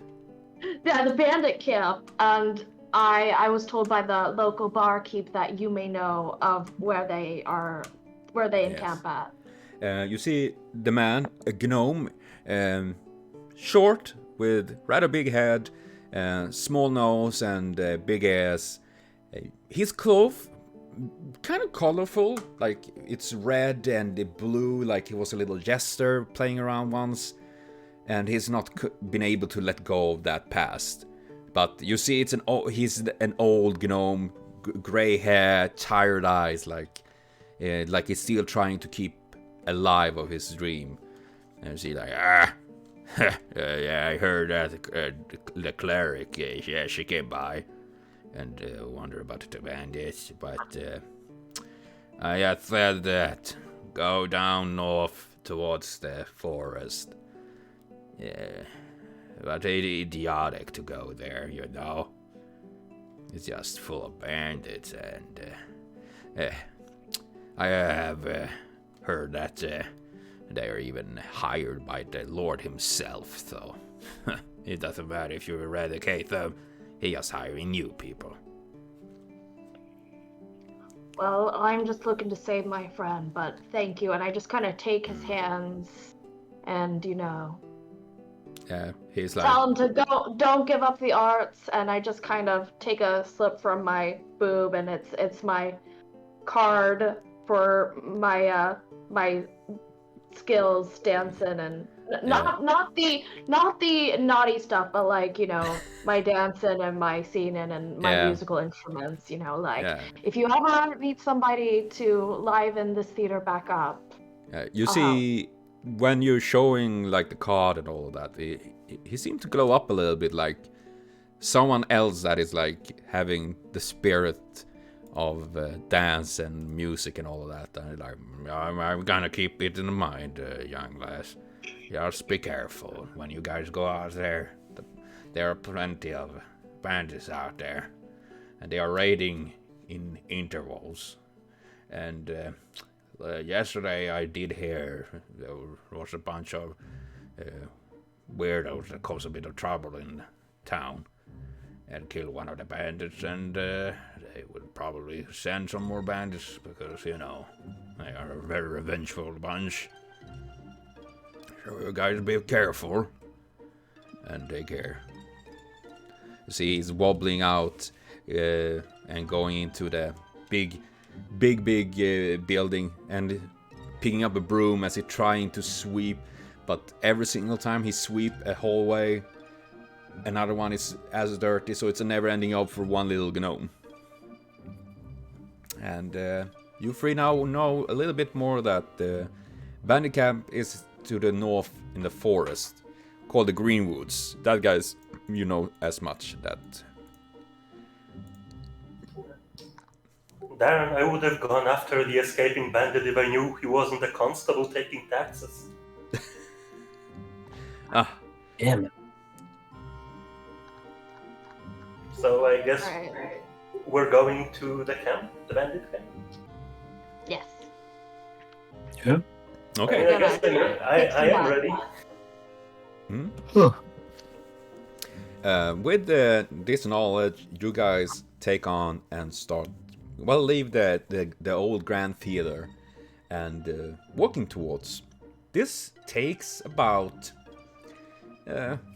2 hours to get walking by foot towards this forest. But eventually, you guys, you getting closer, you stumble upon one single tree, then two. Suddenly, the forest is bam right there, and it's a big old like oak wood, like oak trees, and there's big luscious trees reaching high up, and the trees still haven't really grown out their leaves yet, so it's kind of kind of almost a little bit of a spooky feeling, because it's almost like these like arms and tentacles reaching up towards the sky. And as you guys enter, you are now inside this forest, surrounded by big trees, and you can see what you have walked along is an old road that, as the gnome mentioned, probably was an old route that people used in the past, but no longer. So, what are you guys gonna do? Well, we've walked 2 hours, and we still haven't really seen a sign of this bandit camp, but I'm really worried about my friend. Oh, goodness. I mean, I guess 2 hours isn't too much for me. I've been training my whole life, so I'm just going ahead. Yeah, you've been more. Yeah, you guys see Jarik just continue walking like do do do do do, like in a in like this kind of marching style, like it's like you have a certain tempo you're walking like do do. And Nif is still chilling, like keeping up. Yeah, Nif is you're following as well, and I'm just like rowing, and I'm like, dragging behind. And like, you're not supposed to work out like this, only in bed. Like, oh god. Yeah. I want you guys to roll an perception save. Well, a perception check. Righty. Yes, let's make it a roll. That's Oh, my no. God. No. The dices have been cruel to you, my man. Yeah. Though you did get the nice familiar kill on the feeling. big boss, though. That was nice. I finally do got that a one. W. Yes. And what did you roll, Tay? Oh, sorry. I'm arguing with my chat. No. Chat? Shut up. What's the roll for? Perception. No, in Tay's and the Rebel's case, it's about charm. Oh, let's see. I rolled a 5. And it's a perception. I'm just kidding. You're not gonna float with a Okay. tree this time. No, the tree cannot consent. Not if it's a dryad or something like that. They have Okay. morning woods. Oh gosh. Perception is. Hang on. Yeah, it's one of your skills you have. I have a +1, so a 5 + 1, so I rolled a 6. Okay, so not you much perception. yeah, so Ravel and Nif roll both 6, and you don't notice this, but Jarik, you notice as you're walking. Maybe it's because you're surprisingly not hungover at all. You got your axe back, you got pep in your step, while the other two is like, I'm just so happy and whistling. Yeah, and the other two was like, we don't want to walk more, and you walking, but you notice like there seem to be like, you notice it hanging from certain branches, like looking like windpipes. What it looks like, and some symbols carved on the trees near those. That's what you notice. What's this? I'm asking both of my companions. Yeah, you notice when he's pointing out a few of these windpipes that hangs by strings from some of the branches and some marks on the trunk. A bit high up, so it's easy to miss. And yeah, you guys can see that now as well. Okay. Well, that looks interesting. I rolled a low perception, so I'm just like, I'm just looking for my friend. Anyone of you that want to try to understand what this? I mean, yeah. If neither of them knows, then I guess I will try to check it out. Yeah, sure. Let's see. I'm just gonna climb the tree and try poking it. Okay, roll an athletic check for climbing. Is it athletic for climbing in this game as well? Yes. Yes. Well, it depends. Yeah. Because I think climbing is just half your movement speed. Yeah. Yeah, you guys see Jarik climbing up like a monkey. He's like, whoo! Climbing up. And you see close by now that these windpipes, when you're getting on the branch, they like swinging and giving off a very like this kind of spooky sound. Like a little, you know, like there would be something spooky. And you see these symbols carved on the tree beside those. And you see it's supposed to be some animal. So it's not like letters, but just pictures? Yes. You can roll an investigation check to actually kind of see if you can solve this, because this is a... Oh god. Yeah. I've got -2 added on the investigation. Maybe you rolled good. You don't need to roll very high. Actually that's enough to solve this. Luckily. You realize it's not actually animal, it's a dagger. It's whoever that carved this is horrible at it. And yeah, it's some like they carved a dagger for some reason. You don't know why. I guess we need to stab it with a dagger. Hey Niv, can you come here? What's up? I see a dagger symbol. I think you need to stab it. That's... that sounds fucking stupid, but sure. How high up is it? It's about 3 meters, so you need to climb a little bit. Let's... Fuck. Yeah. You can roll acrobatic if you want to do the more acrobatic kind of like swinging yourself up and stuff. Hold on. 3 meters into feet. Okay, that's funny. Maybe he's just gonna jump. Yeah, you can jump that high? Damn. Yeah, he has rapid hop, which is a bonus action. I can jump a number of feet equal to 10 without provoking a damn. Hold on. That's gonna fucking hop. Yeah, I guess it's gonna hop and get on fucking Jarik's shoulders. I don't know if you do roll anything for the jumping, like athletic, or is it just? No, it's an ability. It's a takes a okay. bonus action. Okay. Yeah. Yeah, you're jumping up, and you see as Jarik, you're seeing a symbol on this tree, which is a very horrible, bad done dagger. You want me to fucking stab this? You know this sounds stupid, right? Does it? Yes. So what do we do? Do we just take it with us? It's a symbol.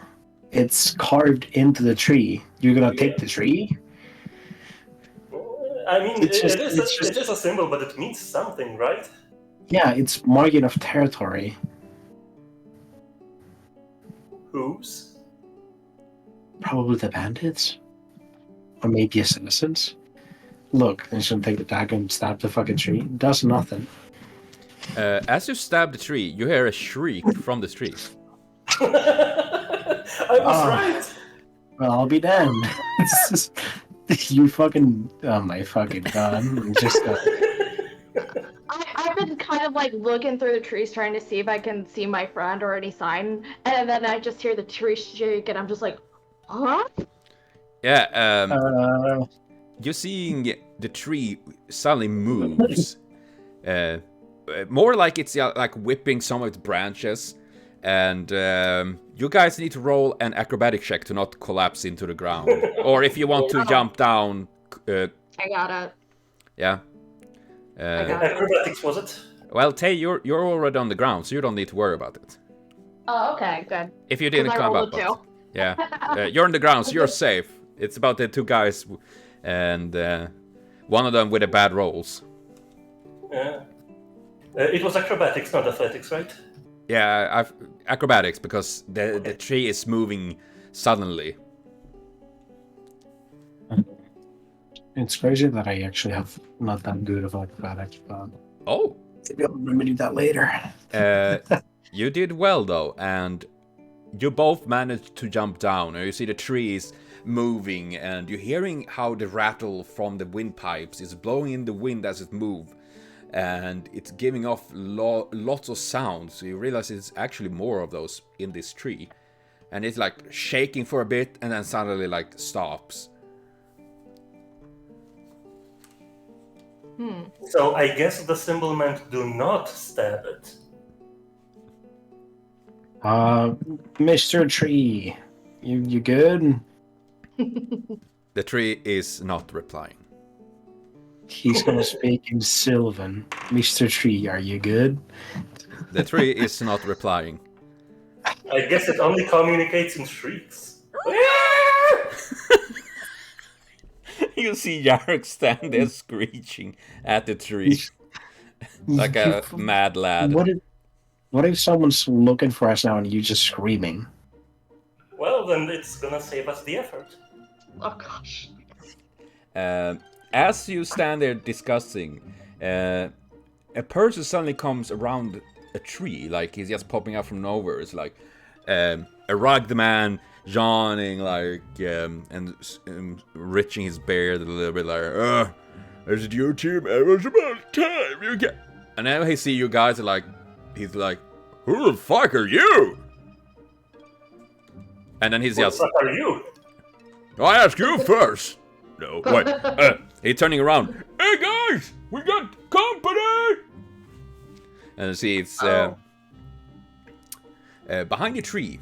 You notice kind of like a clown car. You see a bunch of men suddenly coming from behind the tree, and you realize there is probably something secret mechanic in how this work, which would explain why no one have been able to deal with these bandits before, because, well, they've been hiding.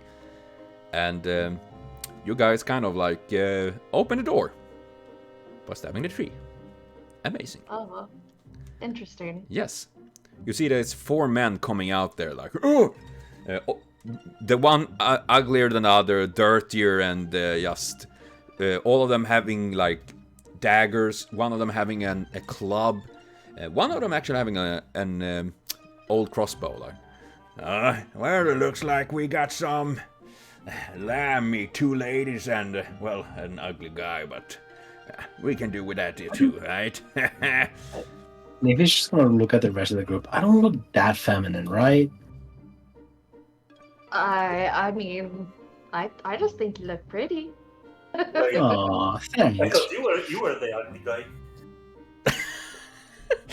Yeah, he has to say, oh, well, the ugly guy must be him. Amazing.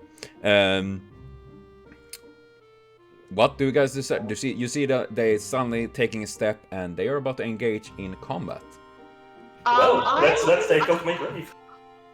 I'm gonna try to persuade them first and ask them, you know, be like, yes, I'm looking for my friend. She's a cleric. Would you happen to know where she is? Roll persuasion. Come on. I got a 14 plus 5. That will be a 19. Yeah, you see, like, one of them, like, you mean that little chubby little halfling? Ha! Yeah, she bit Steve's dick off. That was amazing. Like, she got a lot of bite, that little one. Though we put her in a cage for now till she calmed down. So, yeah. That sounds like her. Think you could release? She's just kind of, you know, kind of a friend of mine. Aw, that's so sweet. You guys here to save her. Why, come in here and just come into this cage and meet her. Yeah, sure. Just Okay, just open the cage and let her run towards us. No. This is not how it works. Nif is gonna start walking towards the cage. You guys don't see the cage, because you kind of like, when you're going around and seeing more of these 4 men, you're seeing like it's between 2 trees. It's almost like, when you're looking behind them, you see like there's a dark cave behind them, with some torches glowing inside it. But when you're looking, like going around the tree, you see like there's nothing behind the tree. Like, this is something weird going on here. But you can see these 4 men, and inside you're hearing a little bit of rough sound. You don't know what's going on in there, and they're like, you can come in here and find your friend in the cave. We have candy too. Oh gosh, I thought Even that I was wouldn't before. trust that. Yeah. You guys don't even need to roll an insight to know that these guys they will do whatever horrible things you can imagine rough, nasty bandits would do.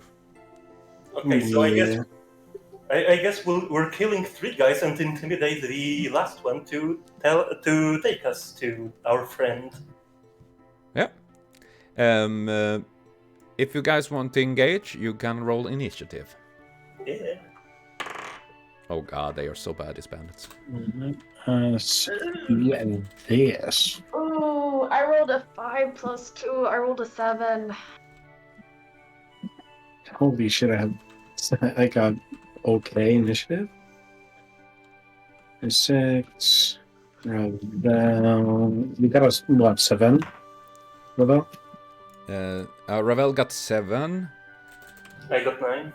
Got 9. And YubNut got 14. YubNut is lightning now. I'm getting there. Yes. 9. Let me pin this. Yes. So it's easily accessible. Yes. So Nif reacts first. What do? You see these 4 men. Oh god, my throat. Oh, bless you. The 4 guys. They're how far away?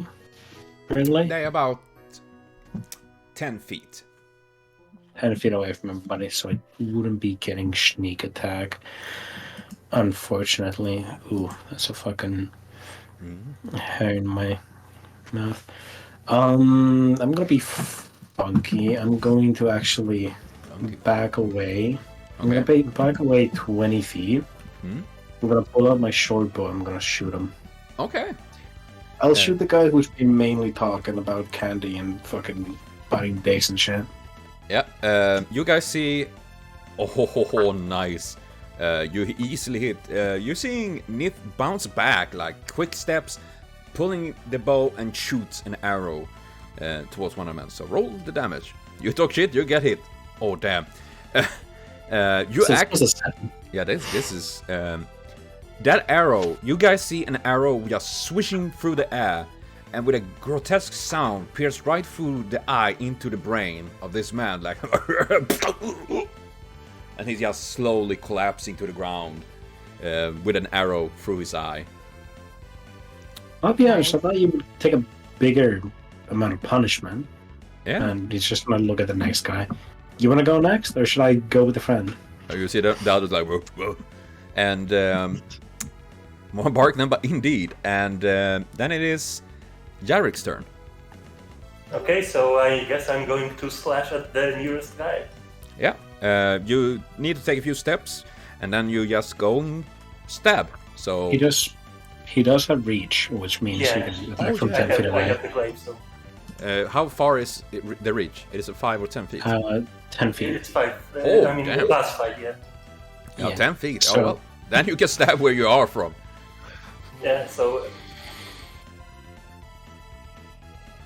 Roll the stab. why? Ah, got it. Well, Ooh. you can do the other attack though. Yeah, I'm gonna try the other.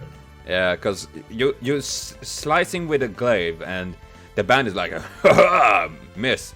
That one actually hits, so roll the damage. Yeah, 2. Okay, so you slap it in the face of the man, Probably you see him spitting out a tooth, like kind of his only good tooth he had. And yes, and now it is Ravel's turn. What do you do? Well, since it's a bloodbath, I just take my rapier and I'm just stabbing the nearest guy right in the gut. Okay, roll an attack. See, I got a 13 plus I don't know what. I don't know. What is your dexterity or strength modifier? Yes, let's see here. I have +2 in dexterity. Is it And plus +1 in strength. +2 from... Hey, So it's like... hey, if you go into your inventory for me, did you go into your inventory in D&D Beyond? Inventory tab. Yeah. If you click on the boxes next to the rapier and the dagger, you equip them, and you can see their damages and stuff in the actions. Oh, okay. And that is very smooth to have. Mm-hmm. So... Yeah, now you go into actions, and you can actually see like how much damage it does and what's the hit and stuff like that. Okay. Oh, okay. There we go. Thank you. I appreciate it. Yeah. No Okay, worries. so 13 plus 4, that will be 17. Yes, you hit, so roll damage. So that would be a D8. Which one is the 8? This is the 8.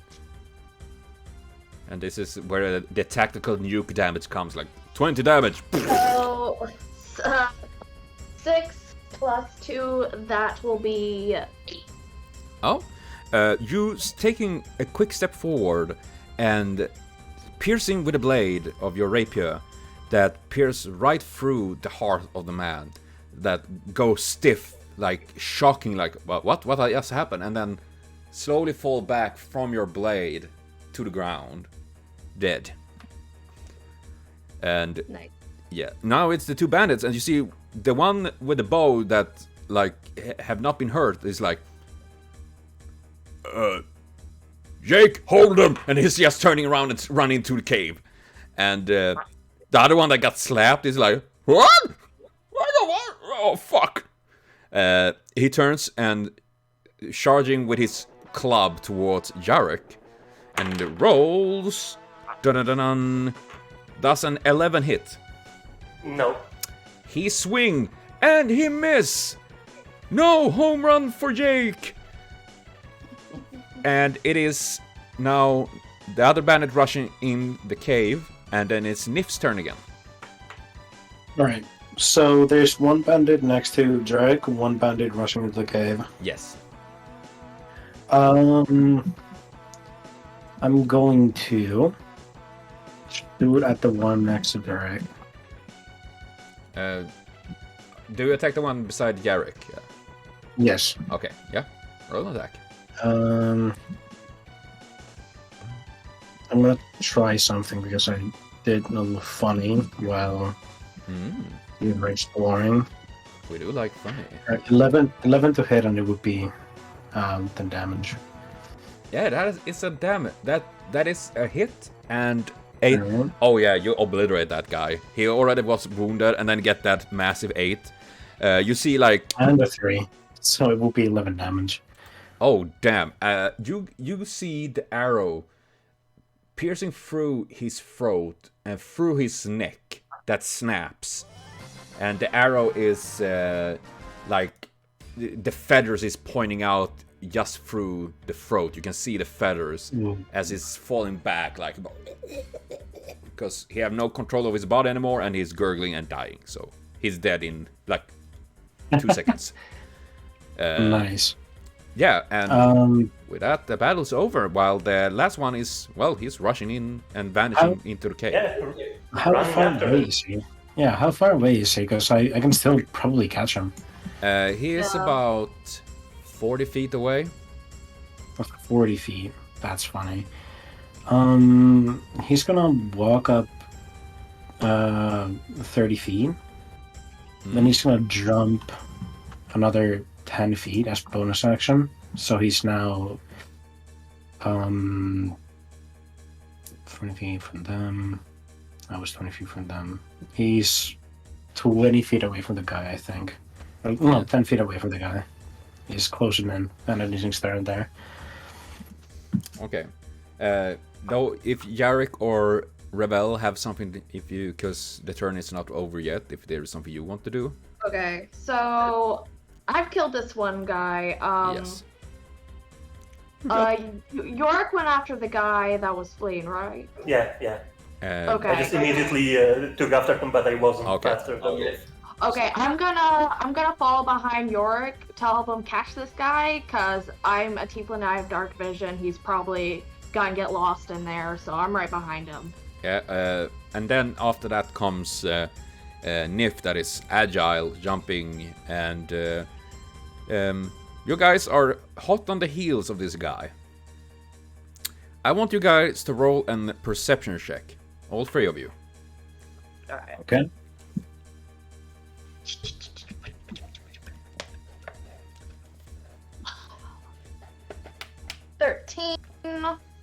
Oh, fuck. Wow. And if it's just looking back, going like, fuck, I need to get that arrow, don't I? Yeah, 15 plus 1. I got a 14. Yes.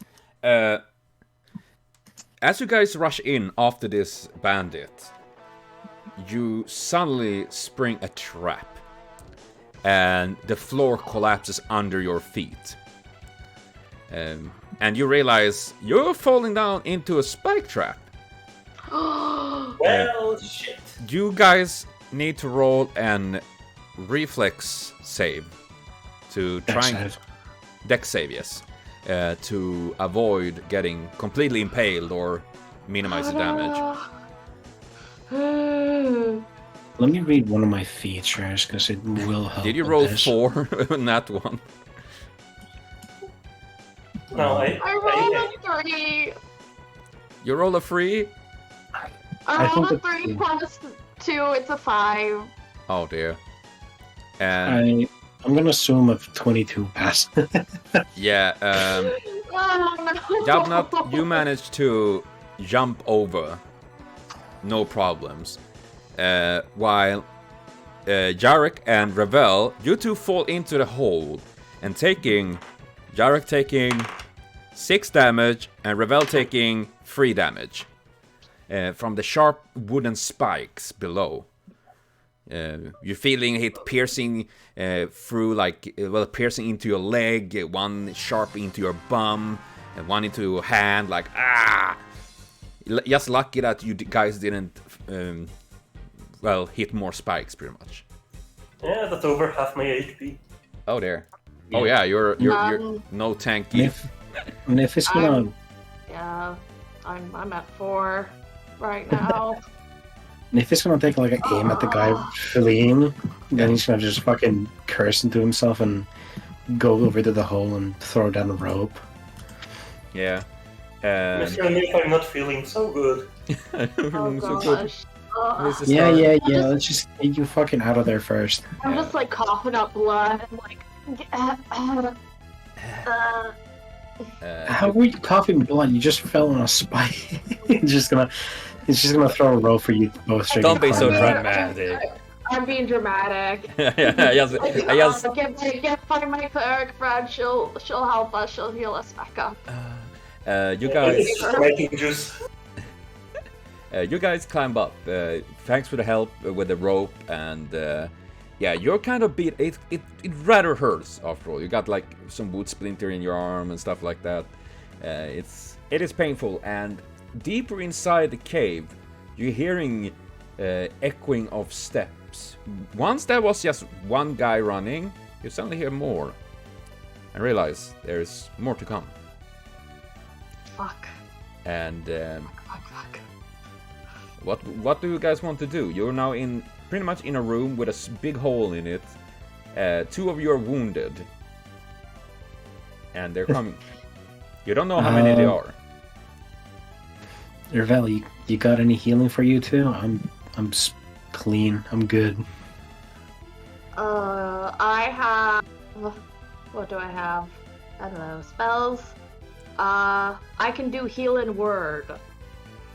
Yeah. Yeah. Try to. I can only do it on one person though, so. Yeah. You have 2 what- uses of it. What health are you at? Because I'm at 4. Yeah, I'm at 4 too. I'm full.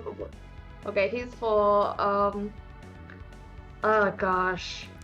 You know what? I'll be nice. I'll be nice to Nip, and I will cast Healing Word on him. Nope. No. Don't hit me. I'm full. I'm full. Yeah, he's full. Nip, I'm sorry. I just You chilling. You chilling. Yeah, there's no worry. Nip, On Jarik. Jarik. I'll be nice. I'll cast Healing Word Yeah. on Jarik. Oh. So I just imagine she healing Nif that doesn't need it. Like, well, that was a waste of a spell slot. Well. Demon lady. That is 5 plus 3, so that is a 7 for you. Oh, Hold on, sorry. how did you- Back at full. Hold on. How did you roll a 5 on a d4? No, I rolled a. Wait on. Yeah, healing word is a bonus action. I'm sorry, wrong one. Yeah. Scratch that. Don't worry. Roll We all a do. 3 plus 3, so you got a 6, my dude. So I'm still back at max. Oh yeah, that's good. You're feeling.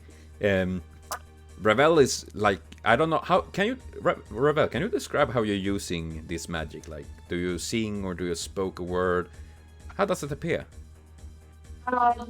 I'm still pretty wounded, but I'm doing my best to like shake my tambourine and kind of wiggle my hips. You know?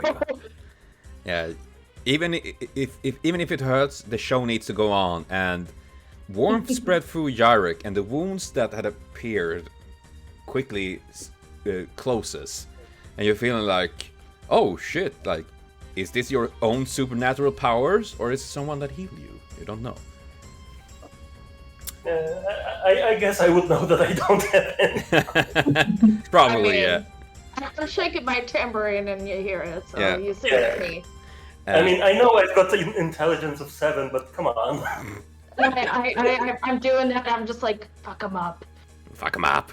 Send them to the burly ones in front. And Yeah, thank you for the healing. Now stand back, you're still hurt. I guess I can take the point now. yeah, I just imagine Jared trying to be like, okay, stand back, and pushing her back a bit, and she falls back into the hole. Well, oh no! Bitch. Yes, we heard from the hole, bitch. And You're just gonna draw his 2 daggers and get ready. you notice that multiple men appears in the cave. A variation of like you see an orc, you see a dwarf, a human, a mixture of all looking rather sluggish, like dirty, like simply poor bandits that have been pushed to this, to do this. And one of them walks slowly towards you guys, and you see it's a one-eyed man with a big scar over his lost eye, and half orc he seemed to be. What do we have here? I have heard that you messing with my men.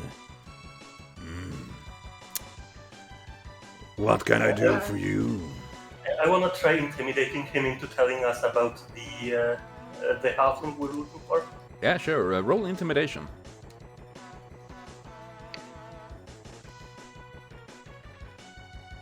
It backfires, so you get yeeted into the pit again. Oh, We're not having a good day. We are not having a good day. yeah. No, I'm really not. No, and you see that the man is literally looking at you. Boy. You're looking like a rich boy. I like that. How about you? Stranger danger. Yes, really stranger day. How about you three just come in here without any more violence, and we don't need to be violent towards you. How about that? You see, like, you can count what you can see right now. There seem to be about 8 bandits right there. And you see the man is looking at you like, You know, I got even more of my men inside. You won't get out of here. I need an adult. Nif is gonna look at the group, and I was just like, all right, group huddle. Yeah, no problem. Big problem. All right, I have an idea. We get in there, we get put into the cage, we rescue our little friend, we break out, we kick their ass. Sounds like a plan to me. You know, and my cleric friend could probably heal us back up, and we'll be back in tip-top shape. So. I guess we have no choice. I'm not confident though. Hey, I got some tricks up my sleeve. Well, I'm counting on you, Bunnyman. yes, you're seeing the bandit leader is like, But is your answers? Do you want to die here now, horribly, or do you want to be caged and at least you will be alive until we sell you to yours? Yeah, we're not stupid. We'll go into your dumb little cage. I guess living is all about dying later. he's looking at you like, Drop your weapons. No weapons, of course. Okay. that was deep for Jarik. I just dropped my dagger and my rapier. No, I just dropped my rapier. You don't see my dagger because it's hidden under my skirt on my thigh.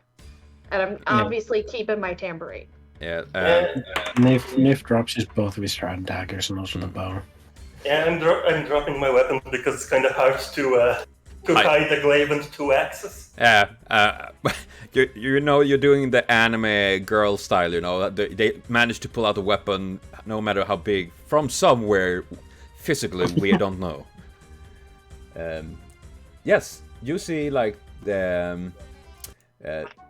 taking your items and they're taking your weapons and they're binding your hands with ropes and lead you inside the cave. The cave is pretty dark. It's pretty dim light in there. Like just a few random torches once in a while. And his eyes are watering because they take away his weapon. No, my precious! You're getting inside and you realize the cave is surprisingly big. Like, having multiple different roads. And you see, like, inside of one of them, you see, like, there seem to be, like, a sleeping quarter for some of them. And then you're entering a big one that is, like, probably the main hall, so to speak. The main room, which is very big. It has lots of, like, sharp, big stalagmites hanging from the roof. It is kind of, you know, this, well, cold. It's kind of cold in there, so to speak, because, you know, the cave and all that. There is lots of, like, campfires burning in there. And you see a bunch of, like, cages in a corner, a small huts that they have set up. There probably some of them sleeps, and some boxes and chests there where they probably keep whatever worth they have. And they taking you to the cages. Well, rather, there's one large cage, and inside you see 3 people. One is Ravel. You recognize instantly as your friend Vidir, the halfling. And 2 other people, 2 humans. And they open up and just push you in, like, and you see one of them, but we gotta break you, ladies. And then we gotta have fun with you before we sell you. And he's walking away. I spit at him. And he's like, you see, like, it land in front of his feet, and he's like, like when they are breaking down, so it's gonna be enjoyable. See you, dear. As he's walking, he's walking away, and you're seeing Vidir. She's looking a little bit beat up. She's looking up, like, have a blue eye and a little bit of, like, dry blood from her nose. Like, what am I seeing? Is this an illusion? No. Ravel is not here. I'm gonna go back to sleep. You see, like, she is turning over, like, Oh well, I'm gonna fucking sleep. Peter, you're dumb bitch. Look what we got into, and we came to rescue you. And look at us. I show her the ropes and like. Why did you go here? You see the two girls that are beside it. They seem to be like 15, 16 years old, like probably from some farm girls that have been kidnapped as well. No. You see, they are surprising. They look very scared, like, and looking up at you guys and like, oh, please save us. And Vidar is like, oh, don't worry, girls. We got firepower here now, kinda. So, how many more are you? She's looking at you, Free. Where's that? Us three. Us. We are fucked. You see, she's like looking at the girls. I'm sorry, girls, but I feel. No, I'm just joking. We take out of here somehow. And so, what is your plans? Gonna break out of here? Yes. Somehow. Like, just need these off, and he's just gonna fucking start gnawing on his bindings. I like kind of shift, and I'm trying to show my leg and be like, hey, look what I got. Oh, you got a leg? Yeah, that's bragging. I got legs too. It's my dagger on my thigh. Yeah. And if he's just gonna fucking steal that off of your thigh, Yeah. he's just gonna go, whoop, don't mind if I do. Yeah. Oh, you see, Vidar is looking at Ravel like, And you're wounded. Wait, I'm gonna heal you. Thank you. She This is why sees- we're friends. she's slapping your thigh like about. May the gods be with. And you're feeling the warmth spreading from her hand into your body. And Harder. yes, Not in front of the children, please. not God in front of forbid, my Not dick. in front of the kids. not in front of my dinner. Like, you're Right. healing 8 HP. Oh, okay. I'm back. I'm back. You're feeling like your boob is literally like just exploding, full of energy. You're like, wah! Kamehameha, you're way out of here. Like, energized. And with the dagger, Nif have no problem cutting up the ropes. He's not gonna cut it yet. Okay. He's just gonna look at the group, and he's just gonna whisper to them. All right, once they go to bed, and they have like probably a guard around in here, that's when we strike. Yes. You see, Vidar is like, This is like a reasonable plan. They only keep one guard up. Rest are always sleeping or out plundering or whatever they do. Perfect. Oh, all right. I'll seduce the guard. You don't need to do that. we have stats. We can just pick the lock and stab him. Or All break right. You do it your way. So mean- barbaric. If I can't get the lock open, then you can seduce him. All right. Sounds like a plan. Got back up. We just gotta. I'm also just thinking of. He looks at the fucking 50-year-old farm girls. Yeah. You know. Yeah, they. You know, maybe not let them see anything. Yeah, they're looking already traumatized as heck. Yeah. Luckily, Vidar reassure that so far they haven't done anything to them. Just that they are saving them up for. Well, you can imagine what they want to do with them later. So, you guys came in. At least I time. can block the view with Yeah. my body. And you guys, actually getting a chance to rest. Vidar is surprisingly calm. Like, she's like, oh, well, I guess we're gonna rest a little bit. She's taking the two girls and making sure that they are keeping together and warm and literally just lay down and sleep a bit. Like, and you see inside the cave, it's a lot of bandits. Cat, what are you doing? I am a DM here. I'm God. Stop it. Well, the cat is the master of the god. Yeah, she literally pulled out my earbud, so I couldn't hear anything for a second there. I'm trying to play here. She's walking around here on the desk. And you standing there, you're seeing that the bandits, it's seemingly about 20 bandits. What you can imagine from the difference of them. that is going out and in, but at most it seems to be about 8 of them inside here. And eventually they are going all to sleep. You're seeing the bandit leader going into one of the little huts, and one bandit sits at one of the campfire about, let's see, about 10 feet from the cage. And it becomes quiet. You're hearing the slow dripping of some water from one of the stalagmites that drips down, and some that snores very loudly, and probably 2 men that have a good time together somewhere. But that's, I mean, you know, that's their thing. They're having a good time, and they're done. They went very fast, and they're not very good at it, but they have the spirit. And yes, and with that, it's silence. So what do you guys do? Once you get to the silence, that's when Nif's gonna start fucking cutting off his binds and then, freeing the rest. It's pretty easy to cut up the ropes. Yeah, he will instruct the others to like kind of pretend that they're still binded up in case the guard comes in. Yeah. At one moment, there is the guard is looking up, like it's more like it's like if he had a hunch about something. He glaring at you a little bit, and then just turning around back to the fire, like he's like working on a wooden figure that he's crafting, like.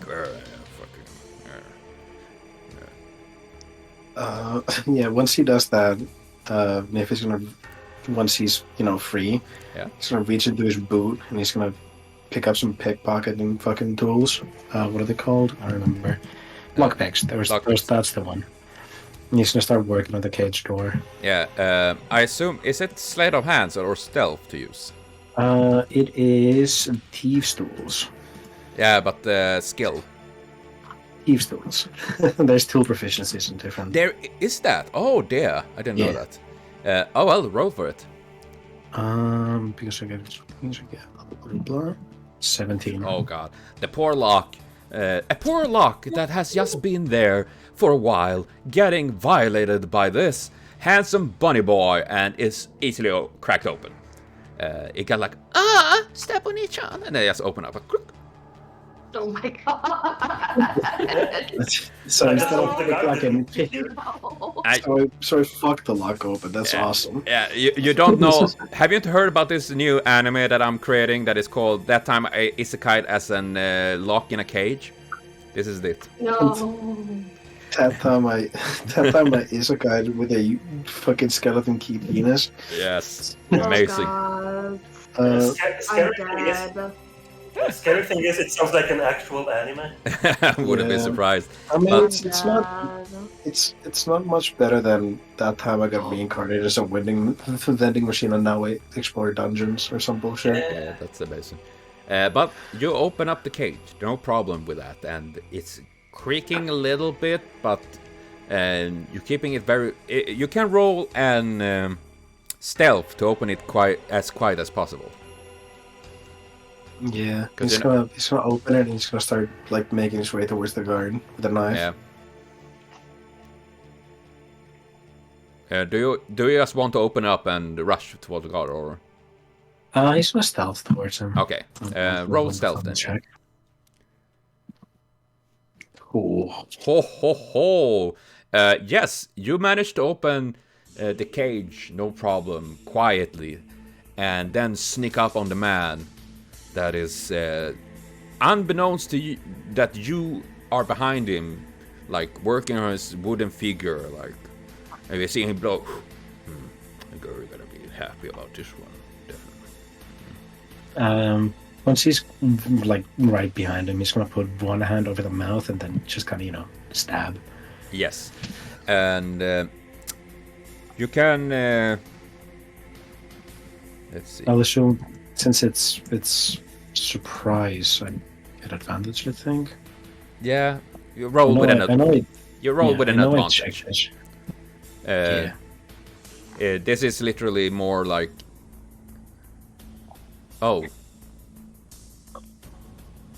Well then. That it was not to your defense. Hurts. It wasn't. You're not used with this dagger. That hurts. Yes. That's all my dagger. You see, as you're trying to, you put a hand over his mouth and about to slice his throat up. You cut him up a bit, but he, surprised, but he managed to like push you back and get up. The prisoner escaped! I'm gonna try to rush him and punch him in the cheek. Okay, roll an attack.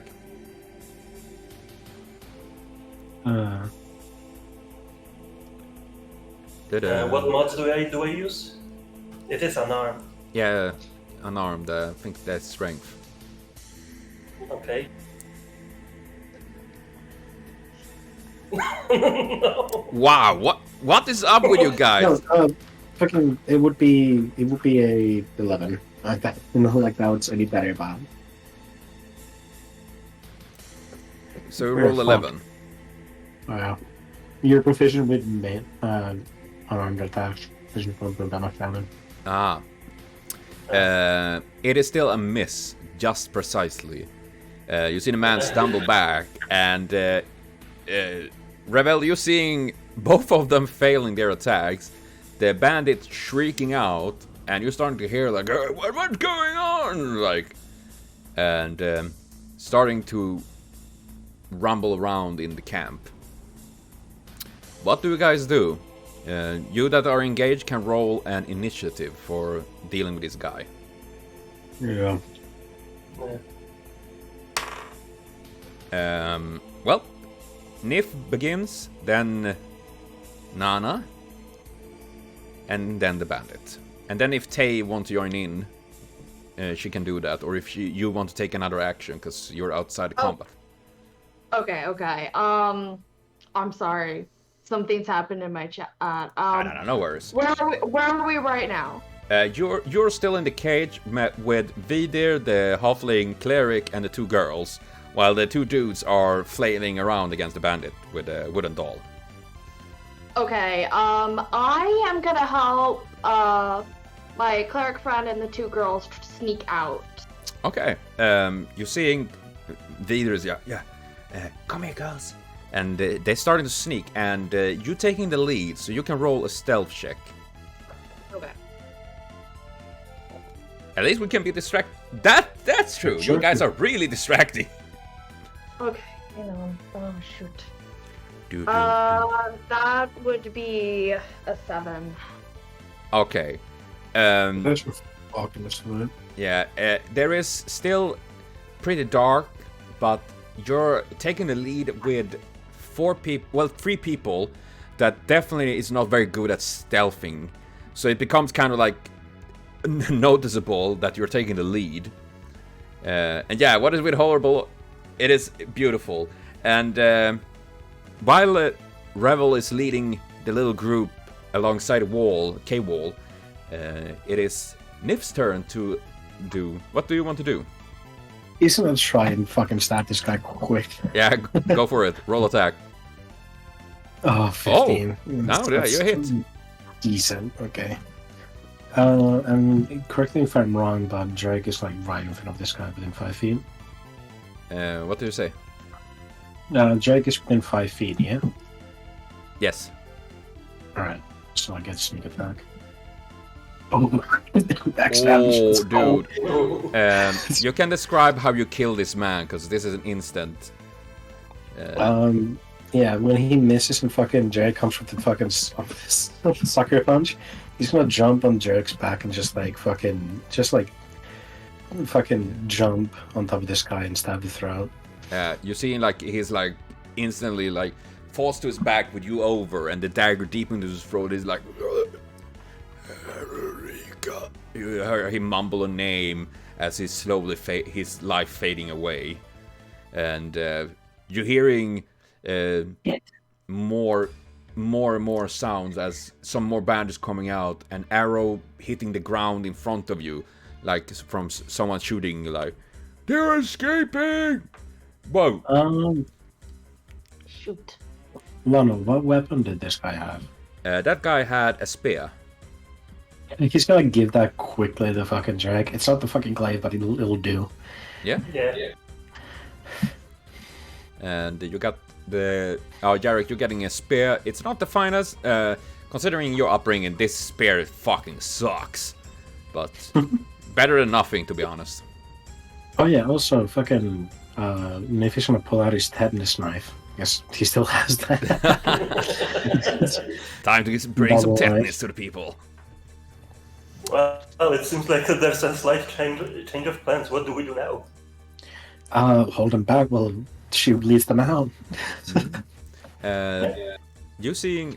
Revel, you're leading the group. So you guys, pretty much, as this man dies, you're getting out to the hallway that you arrived in. And you four are walking quickly. And you notice a man coming out from one of the side rooms, as you do.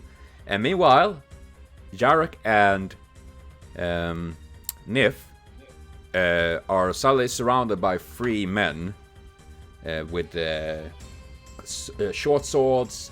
One have a pitchfork, one have a club, and further away you see a dude with a bow. So you can roll. All 3 of you can roll initiative. Another initiative. Gotcha. Oh dear. Alright. Bad rolls continue. Okay. Oh, there's my 20. Awesome. Oh damn.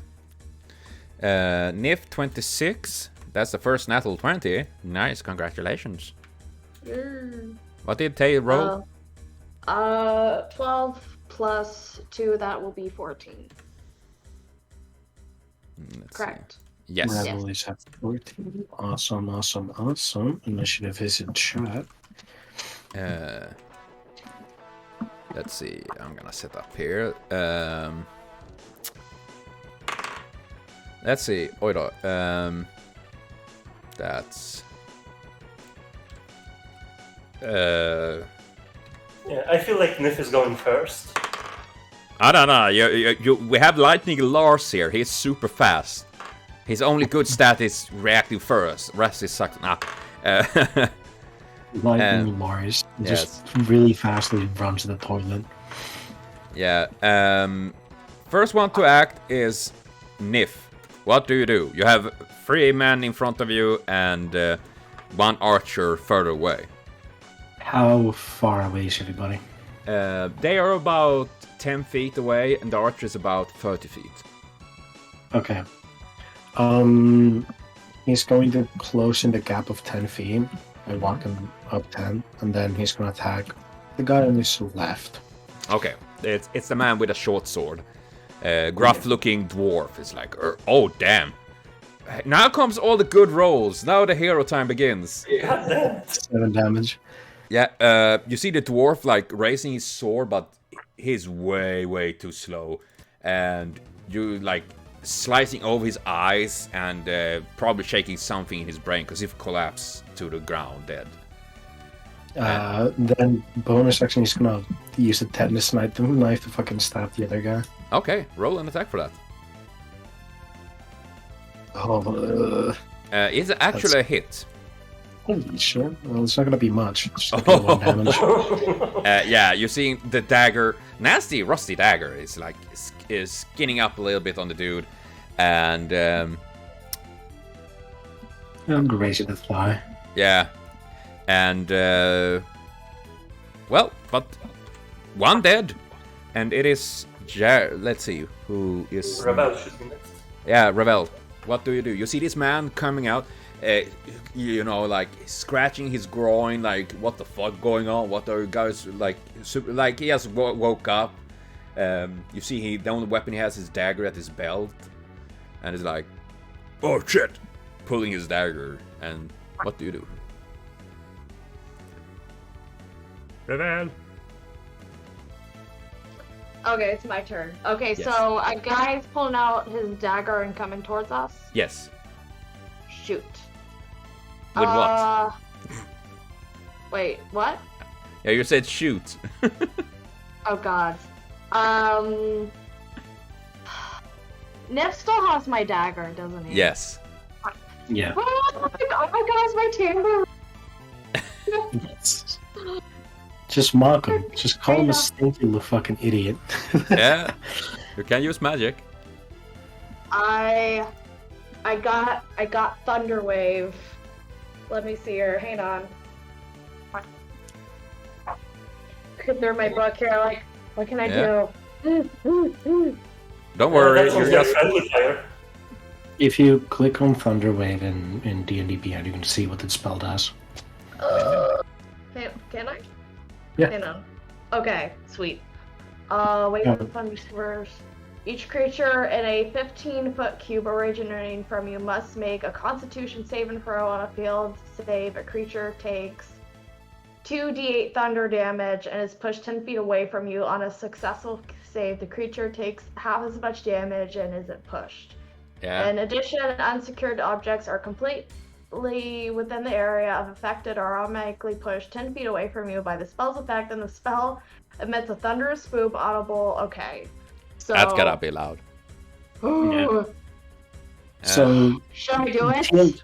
I'm All I got is healing word, charm person, detect magic. Yeah. I'm gonna go for it. It will most likely come. The bandit needs to make a con save. Yeah. You need to move forward though, because otherwise you're gonna hit the others. Yeah, I'm gonna turn to my cleric friend and be like, get these girls out of here, and I'm gonna walk towards him and cast Thunderous Wave. So. Yeah. You're seeing they backing away a bit, giving you room as you striking with this magic. How does it appear? Okay, well, I unfortunately rolled a 2. I don't think you need to roll. It's a saving throw for that guy. Yeah. Oh, okay. You just need to. So it comes out kind of not really like a cube, but it's. It's in goodness. our area around, yeah. It's the area around me. 15 feet around me is just like this electric purple, kind of thing around me. It's just kind of jolts. Yeah. And I'm trying to hit him and kind of shoot him back. Yeah, and it's a very, very loud bang. You guys in the cave hear it very loud and clear, like this massive bolt. Like, it's like something. Okay, now the world. Now. Götterdämmerung starts, Ragnarok is here, everything is going to shit. It's giving off that vibe because it's echoing very loudly. Haha! But luckily this bandit has not great constitution and roll damage. Do I roll damage? You roll damage. Oh. Let me re-roll damage, that doesn't count. I'm gonna assume the bandit fucking failed horribly. Yeah. What did he get, like a 7? You roll like 2. Oh, no, no. Yeah, just 2d8 lightning thunder. Yeah. Let's see what damage you roll. I rolled a 1. Okay, so 1 plus... hang on. That would be Constitution. Hang on. No, you roll 2d8. Yeah, you roll 2d8s. You roll 2d8s. Oh! Yeah. Let me find a second d8. My apologies. I mean, you can roll the same one, just remember that you go 1 with the first one. But remember, Okay. I have no memory. I don't remember. Okay, so that was a 1 and an 8.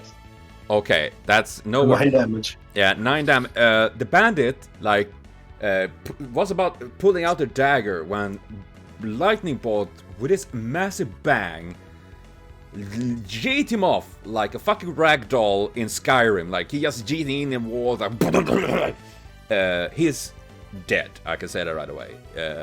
Super dead. He's ragdolling, and you can see his body twitching a little bit as electricity is still going through his body, like twitching. But yeah, he's dead.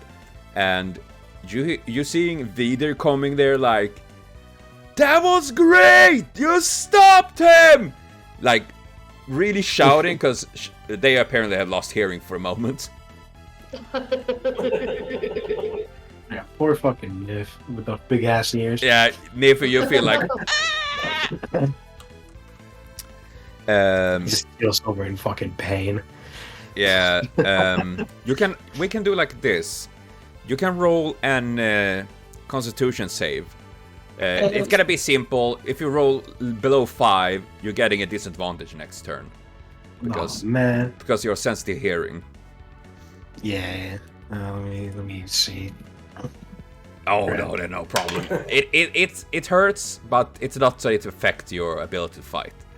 And with that, it is the bandits' turn. The poor bandits are trying to do an honest living by plundering and murdering people. Ugh, you guys don't understand. Them. Yeah, you don't understand. And being creepy, don't forget it. Very creepy. Incredibly creepy. Half of them are definitely incels. That is just like, woman. Okay. I mean, nearly everyone we meet is an incel Yeah. in this game. Indeed, and the archer shooting towards Jarik, and they rolling. Let's see, 9. Is that a hit? It's No, not. I got 16. Oh God, yeah. The arrow was like, flunk, and you just stand there. The arrow misses just by sheer richness of you. It's like you paid it to miss. The arrow is like stopped, and you're like credit card, and it's just yes, and you're like It was dazzled by me. yes. The one with the pitchfork attacks Jarik as well. Of course. Oh. Oh no. Yeah. No. How does crits works? Is it like double damage? Oh no. You double the dice Okay. on crit. So if it's a short bow, you roll 2d6 plus your yeah. dexterity modifier. It was the pitchfork that comes in sharp and pointy, and 7 damage as the pitchfork. I'm almost dead. The pitchfork piercing deep into your chest, like the arrow dazzled by you. The pitchfork, fuck you. And you're feeling like, how dare this filthy peasant make you bleed? Such a peasant weapon too. Yeah. The bandit with a club that was wounded, swing it against Nif. And let's see, it is 8. Does it hit? No shot. Are you sure? Yes. No, it hits. What the fuck? Abuse of power. Yeah, you easily dodge it. Though you realize that Jarik definitely got the brunt of that exchange. Meanwhile,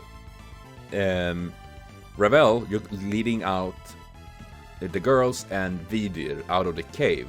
Because inside the cave, the big cave, they obviously have attracted the attention of everyone else. And passing by the trap, they haven't fixed that. They're like, we'll take that tomorrow. So you kind of like walk around it and coming outside the forest and realize it's night outside. The cold air striking your face. The feeling of freedom in that sense. Like, you see Vidir is, I can start to hear again. What about your friends? Oof. Goodness. I'm sure they'll come out. Right now I just want to get everyone to safety, so we're gonna kind of go towards where we came and kind of find a safe area to camp. Yeah, you're walking outside. Meanwhile, it's a new turn inside the cave. You never. Oh fuck! I forgot that. Jarik was so stunning that he forgot to act.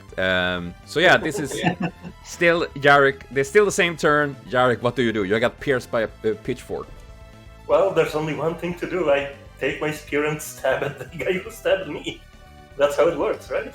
When someone enter an attacking range, you get. Oh, you get a. Oh shit! Yeah, I forgot that. Yeah, I forgot to mention that earlier. Yeah, you can, if you want to, you can roll an reaction attack when he entered you and pierced you. Oh, right, I forgot about that. Yeah. So roll an attack for that reaction. I will allow that. Okay, so reaction was the same attack as the normal attack? Yeah, Yes. it's just that Hold it's a on, let me- bonus. Oh yeah, spears count. All right, cool. Oh my, he critting back! Oh boy! Right, so no, double your dice, but don't double the modifier. So it's 2d6 plus 5 strength modifier. Yeah. So That is- 2d6 plus. I think 3. it is kind of a romantic exchange there. He crits and then he crits back. It is like match made in heaven by these two critting boys. Wait, how much was the damage again? Hold on, let me check spear for you. Yeah, I think it's D6. You're Yeah. using it on 2 hands, right? Yeah. All right, so it's d8. So you roll. I'll give you command. So there's 2d8 plus 5. Plus 3. Plus- It's oh. the modifier, not. And then, Oh, yeah. There you go. Well, the bandit getting the spear right into him. You can describe how you kill him, because you murderized this guy. Yeah, I'm just lifting my spear up and thrusting downwards with both of my hands, right at his throat. Oh yeah, I just see him. He's like, I got in a good stabbing you, and then the spear like literally nail him to the ground. Like, yeah, he is super dead. And it is a new turn now, though, so we're Nif. What do you do? The club guy. Yes. He's within 5 feet of me and Jarik, right? Yes. Alright, I'm stabbing him. Okay, roll attack. Oh, that now. What is this heroic rolls you guys roll now? This is amazing. Oh my And 10 god. damage. Yeah, dude. You can describe how you murderize this guy. He fucking stabs him once at the knee, and when he fucking drops down on that knee, he goes for the throat, and then, pushes him on top of the Yeah. fucking other guy. Yeah, this rabbit is like the one in Monty Python. It's just murdering everyone. Yeah. Yeah, the bandit's dropping then- dead. Then there's the bow guy left, right? Yeah, and he's about 30 feet away from you guys. Yeah. He'll look at fucking Drake. Just leave, get healed up. I got this. And he'll fucking run at the bow guy and attack him with the tetanus one. Yeah. And misses with the tetanus one. Yeah, you misses as you're rushing towards the man, and it's the bandit's turn, and he's like backing away, like, oh fuck off, and shoots. Does he like actually walk away from me? Yeah, he's backing away. I'm gonna take my opportunity attack Oh, and get a 13. hey, that's actually a hit. So roll attack damage. Five Oh, damage. yeah, you see the dagger bites in pretty deep, but he's still alive. But he's bleeding pretty heavy. But he's backing and raising his bow and shooting at you. Right. And it is 6, and he is missing. He misses. He's bleeding like. And Jarik, what do you do? I just take that spear and how far is he? He's about 40 feet now from you. Is that the throwing distance? Because I can throw a spear, right? Yeah, you Oh, can. yes, you can. You can either throw now, but you get a disadvantage, or you're getting walking 20 feet and can throw it without a disadvantage. Yeah. Okay, so I guess I'm gonna walk up a bit. Yeah, and then you yeet the spear. Okay, roll attack.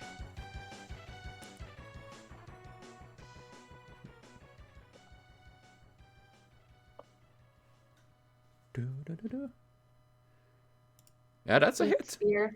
Yeah, spare them, please. Letus, deletus. Leaders. Okay, how much damage was thrown? 1d6? It's a d6, yeah. Yeah.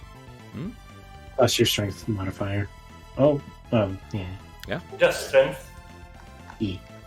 Yeet. That is it. The spear pierces into the man, nailing him to the ground, and he's dead as well. But Beautiful. you guys hearing more bandits coming. Meanwhile, Ravel, you're outside. Managed to take cover behind some thick bushes. You see Vidar is like, are you okay? And you're not hurt. Oh, I'm good thanks to you now, and I'm just kind of like setting up camp, you know, making sure the girls are safe, you know, having a campfire, and I'm just like... Yeah, they huddle together near the fire, and you see... I give them some of my rations. Yeah, they gladly accept it.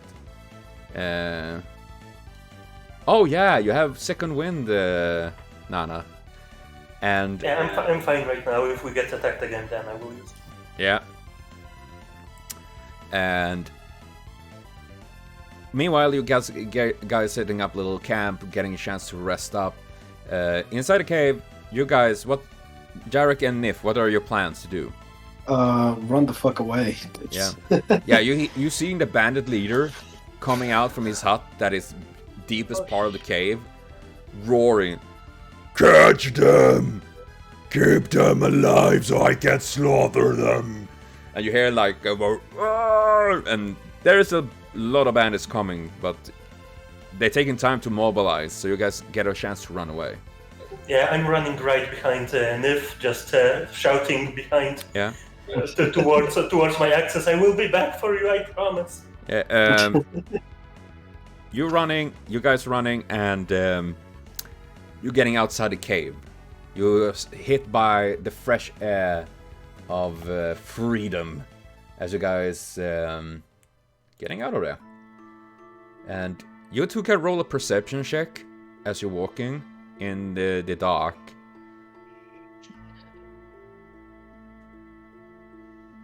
Oh my god.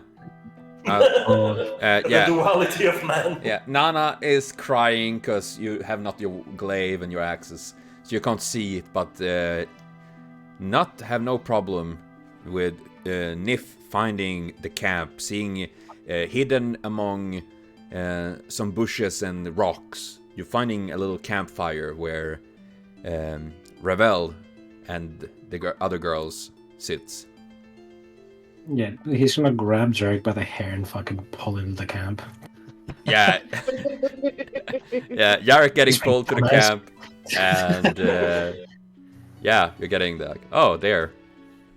I'm just dying and crying at the same time.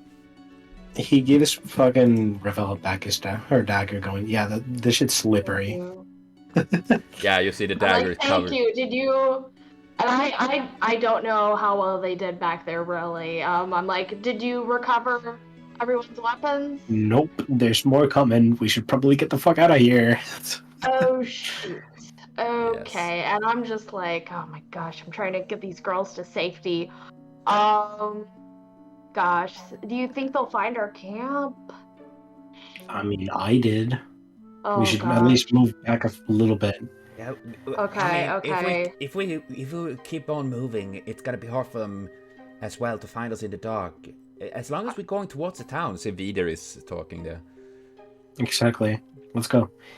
We can always come back for the weapons. Yes. Alright. You see that Vidar is turning to Jarik, and you look beat up, my friend. Wait a moment. So you see she's slapping her hand on your thigh, and you're filled with healing juice. As you're healing, where is my D8? Where the fuck are you, my dice? There you are. You healed 8 HP. Oh, so back to meds. Yes, just like with Ravel, your boobs is like you're just full with energy, ready to take on the world with your bosom, like full of energy, energized, ready to strike. I feel awesome. Yes, your nipples glowing. It's like literally lights now, like. Laser nipples. I'm just looking at his chest, very confused and turned on at the same time. It is like a cat, with a laser pointer. It's like. I'm about to get competitive about the size. Ah, yes.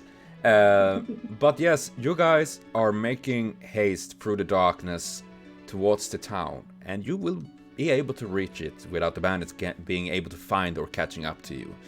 And I think we're gonna round down the adventure for this day today. And you guys managed to get back to town, and we're gonna continue on there next time. We're gonna see how that's gonna be. And you guys getting a level here, so you're level 2 to next time.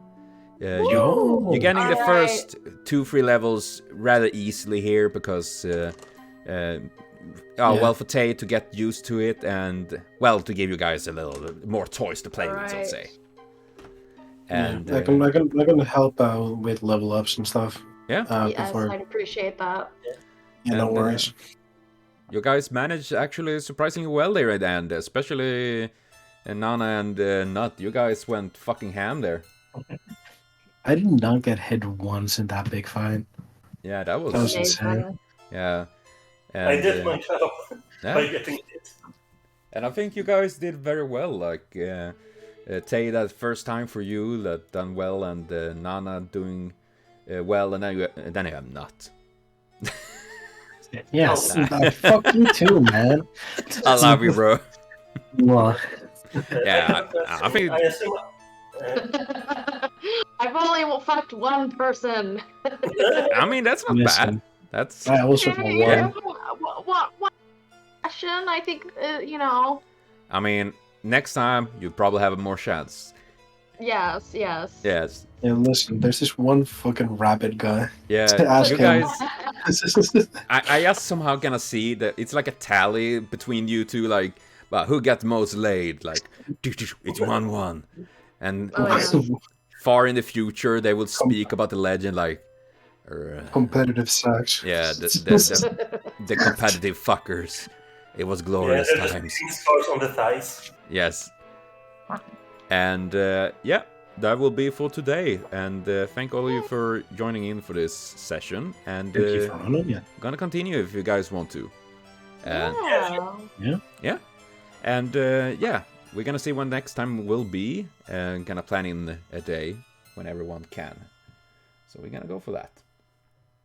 And All right. yeah. And yeah, if there is any question about leveling up and all that or anything else, either you can hit up with me or YubNut, and I am going to need help with that. Yeah. I'll do that on stream. Why not? yeah. It'll be a I can- learning. I can help with that. I can help Yeah. with D&D Beyond in general. Yes. And yes, we will continue on with it next time. Yeah. Oh yeah. I had a question. I assume our bags were also confiscated. Yes. Okay. So that was mostly what you had on your body that you're keeping for now. Yes. Okay. Yeah. I just wanted to clear that up. So I don't have my rapier anymore. yeah, you Sadness.